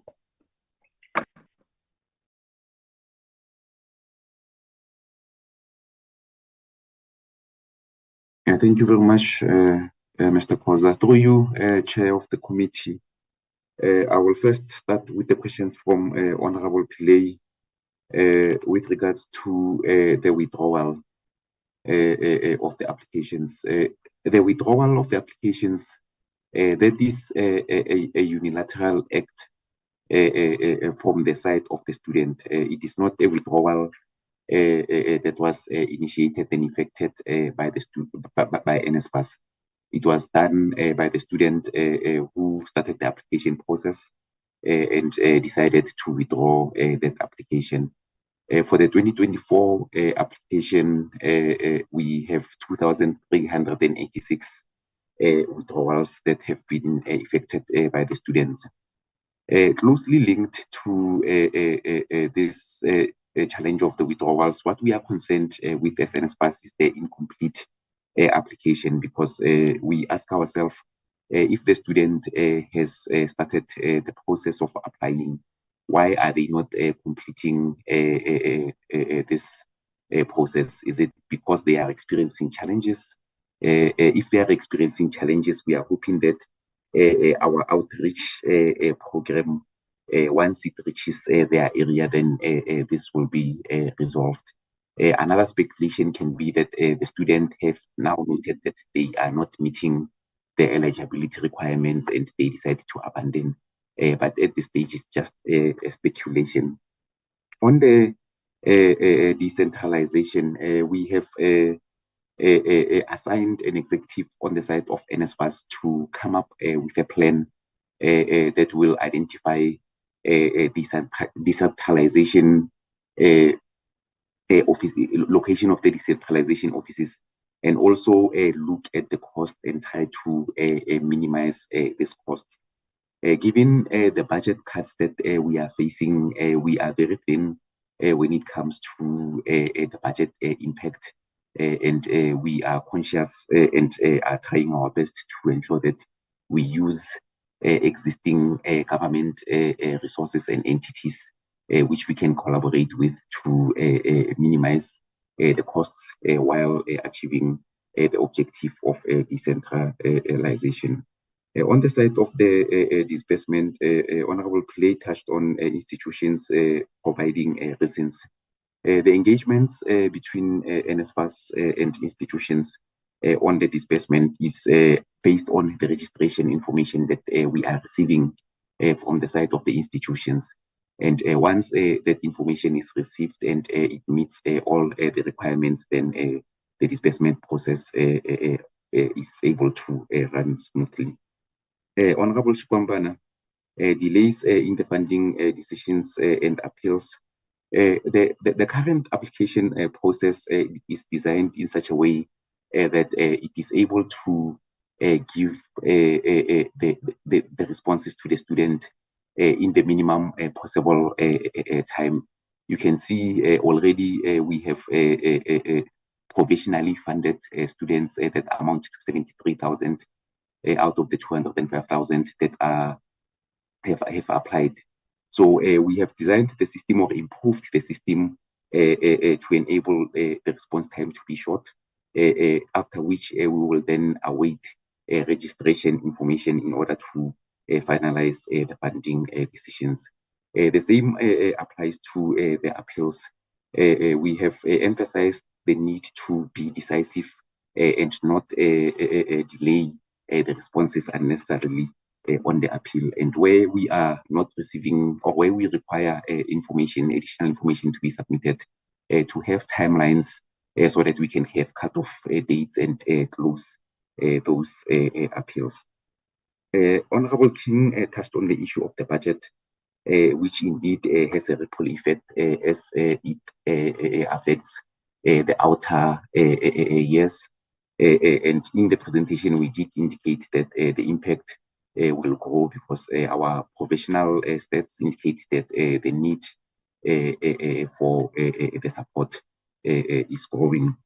We have engaged the department, that is DHET, on this issue of the budget on a number of occasions, whereby we emphasized the growing need for student financial support, and indicated that if these cuts are to happen, then we will have to implement other measures, which will be possibly to limit the intake of the students that we are supporting each financially.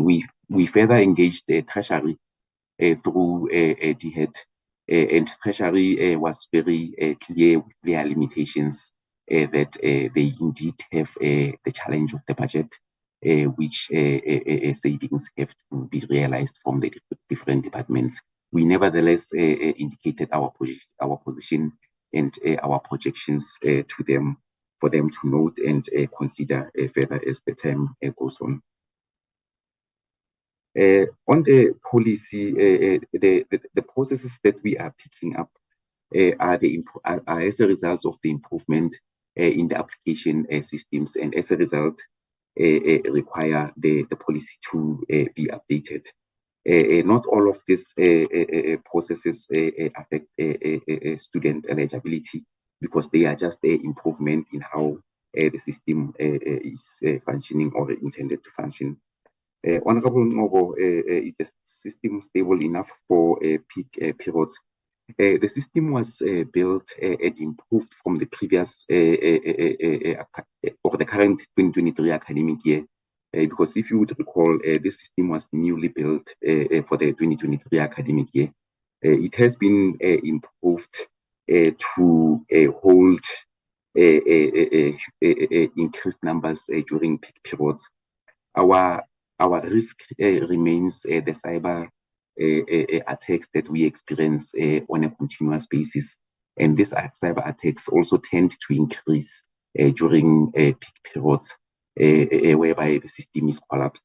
We have put measures in place through our cybersecurity department, so that we have sufficient controls to detect and counter these attacks as and when they are happening.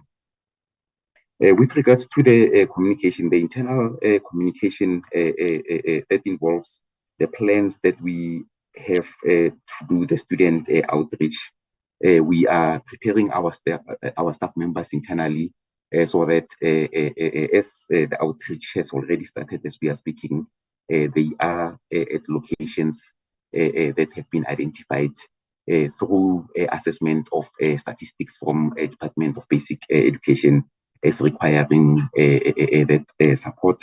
And also we are issuing external communication empowering the students with information necessary for them to be aware of what the NSFAS is offering and the application processes that are involved in the application of student financial support. Honorable Litsi, you asked about the numbers of applications received. Yes, to date we have received about 205 applications, and the system has improved from where it started in 2023. We did not build a Rolls Royce as you have indicated in 2023 due to the financial constraints that we had. We built a vehicle that is capable of taking the applications from the starting point to the ending point. And because the system was launched for the first time in 2023, there were those teething problems which we have responded to and ensured that they are addressed. And in addition to them being addressed in 2023, improvement is made in the 2024 application process. The verification of the IDs of the applicants and the parents, guardians, and spouses are done directly with the Department of Home Affairs. So this is a seamlessly integrated process that is done with the Department of Home Affairs. And with regard to the accommodation capping, the capping of the accommodation to the amount of 45,000 was communicated with all the institutions. Some of the institutions did comply with this cap of 45,000, and some of the institutions decided or could not comply with the cap and continued to bill the students the amount that they have billed the students. USAf and the institutions did indicate that the impact of this limitation to capping is 609 million. NSFAS did note this 609 million. At the same time, we indicated the budget constraints that we have as NSFAS and the fact that we cannot at this stage assist with this 609 million as has been presented by USAf. Thank you very much, Chair. I will give back to Mr. Koza, Chair of NSFAS.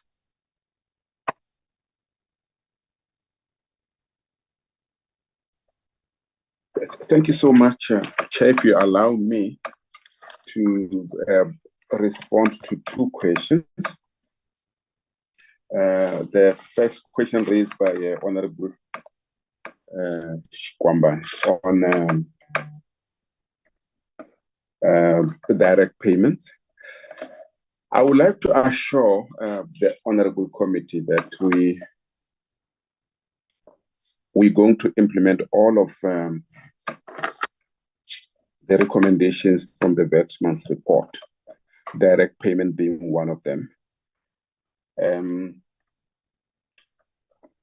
The board adopted the recommendations, so we're implementing them.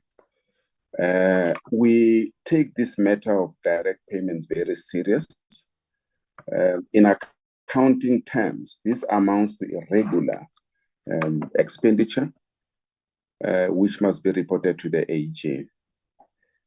In legal terms, this is unlawful. It's not something that we can proceed with. To this end, members of the Honorable Committee, we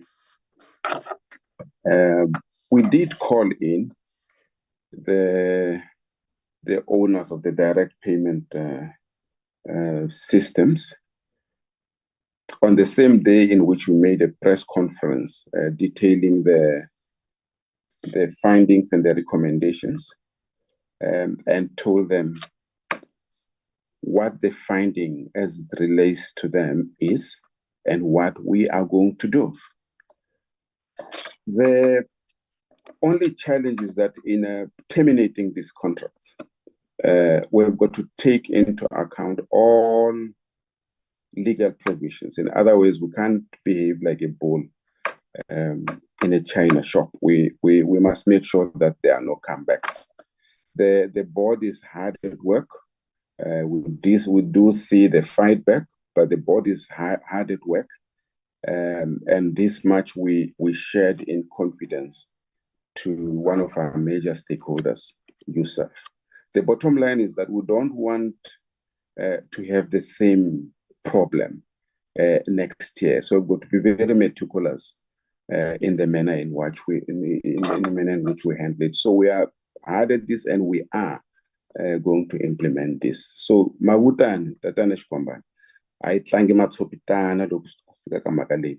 Itayilungisa indlela engataba ifanerile and ayibachava. On the second question of the accreditation of chefs and student accommodation, allow us, members of the Honorable Committee, to start off by distancing ourselves from the accreditation of chefs. We're not involved there at all. And in fact, it is this kind of things that inform our direct involvement in accommodation provision. I also want to take this opportunity, members of the committee, to distance ourselves from all commercial products that go by the brand NSFAS. When we drive around, sometimes you see some accommodation branded NSFAS accommodation. As a matter of fact, there was a point where at the Valley University of Technology, there was something called the NSFAS accommodation, which turned up to be a bogus accommodation, which involved some university officials. We distance ourselves from the so-called NSFAS cocktails at nightclubs. That has got nothing to do with us. Those are not our products. What we intend to do, and this accounts for our very meticulous effort in our entry to student accommodation, we're going to have our accommodation concept document ready, and that will be published in the coming week or so, in which we will indicate how we're going to get involved, what are the bottom lines, what are the frameworks. We cannot be associated with the provision of checks as accommodation. That is naked mischief. Thank you so much, Chair.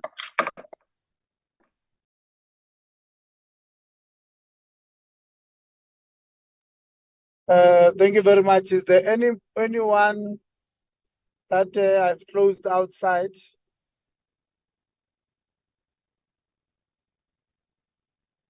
Silence means consent, right? My president, Chair. Oh, President of SAUS, please add for 2 minutes.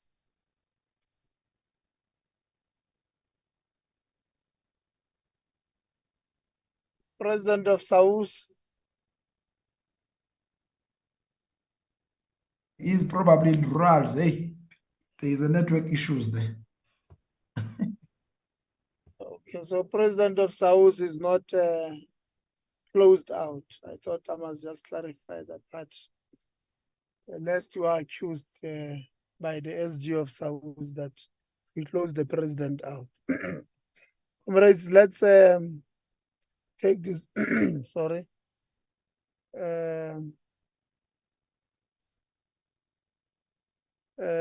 President of SAUS.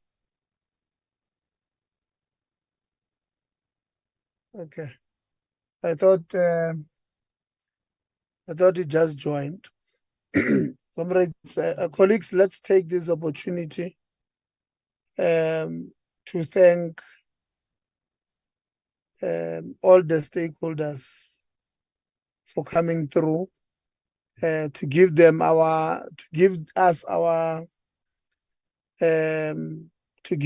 their plans for next year. I think we will all agree that many of them are still work in progress. And we're hoping that by the time they finalize with the department and the ministry next week, you know, they will be polished well. All we want in the sector is to have a working sector, is to have a sector that service, you know, the students, the workers, you know, in the ecosystem of the sector. We don't want a situation where we have a big brother, big sister mentality, where some entities or some stakeholders in the sector behaves as if they are the father figure or the stepfathers of the sector. We are not going to allow that. So next week, we are going to then meet with the department. The department was presented in this meeting. I saw the acting chief of staff, and Tatemnisi. I saw, amongst others, there's the advisors to the minister, Ongaba. I saw a number of people who represent the DG, who represent the minister, the deputy minister. I see the DDG Zungu is also on the platform, but the department was not presenting, so we might have missed an opportunity to hear. It's probably, I see Tembisa Fuchani as well. Maybe one of them was acting as the as the DG. Want to apologize for not giving you an opportunity, but your opportunity will come next week when we are dealing with yourselves. Just to clarify one thing, you know, when we say something in the committee and we are misinterpreted, it's not nice. Well, you don't know whether this thing was misinterpreted correctly or not correctly. You know, when we spoke last year with USAf and NSFAS, our advice there, CEO of USAF, was that already you are saying you have lease contracts with these people who are private accommodation providers. What kind of leases did you sign if you don't know what you are paying for? So the assumption was that you knew that this accommodation gives me bed, Wi-Fi, water, swimming pool, tennis court, if it's there on the lease. That's all we asked. We said, then go compile. If you don't have them, ask these providers to give you what is it that they have, so that you are able to quantify why, for an example, in one accommodation you are charging 9,000 and opposite that you are charging 3,000. Because that can't be an issue of a place anymore. It must be what it comes with. That's all we asked. We never said, go do the job that NSFAS was supposed to do. We never said that. It's a misrepresentation of facts that were said in that meeting. And quite frankly, USAF said they're not going to do that. So this problem, again, of this 600 and something that they are talking about, whose problem is it?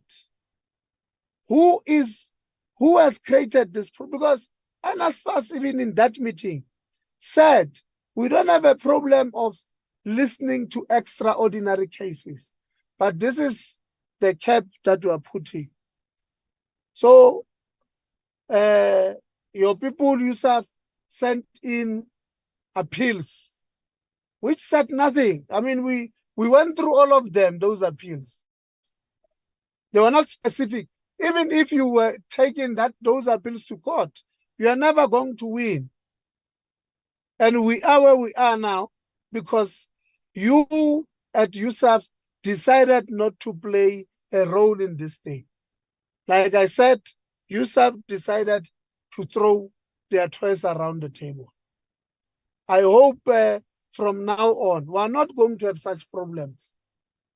And as far as itself, they know, I've never said they're perfect.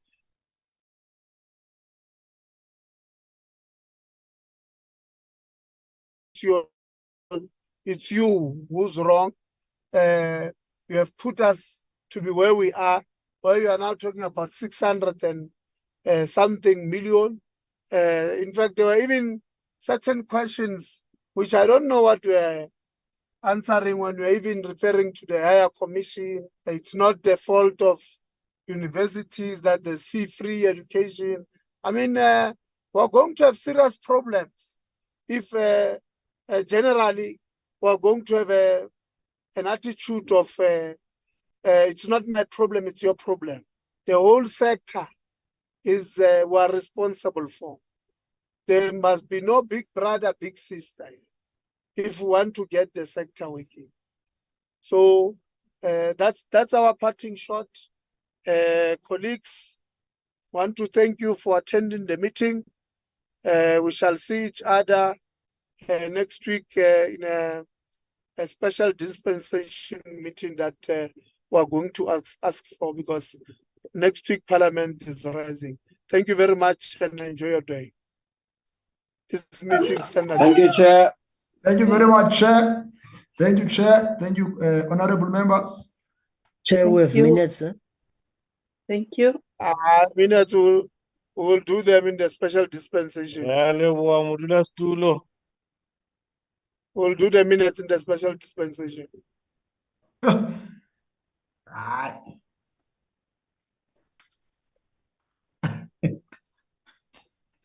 Thank you. Goodbye. Recording stopped. Aye. In Goland, USAf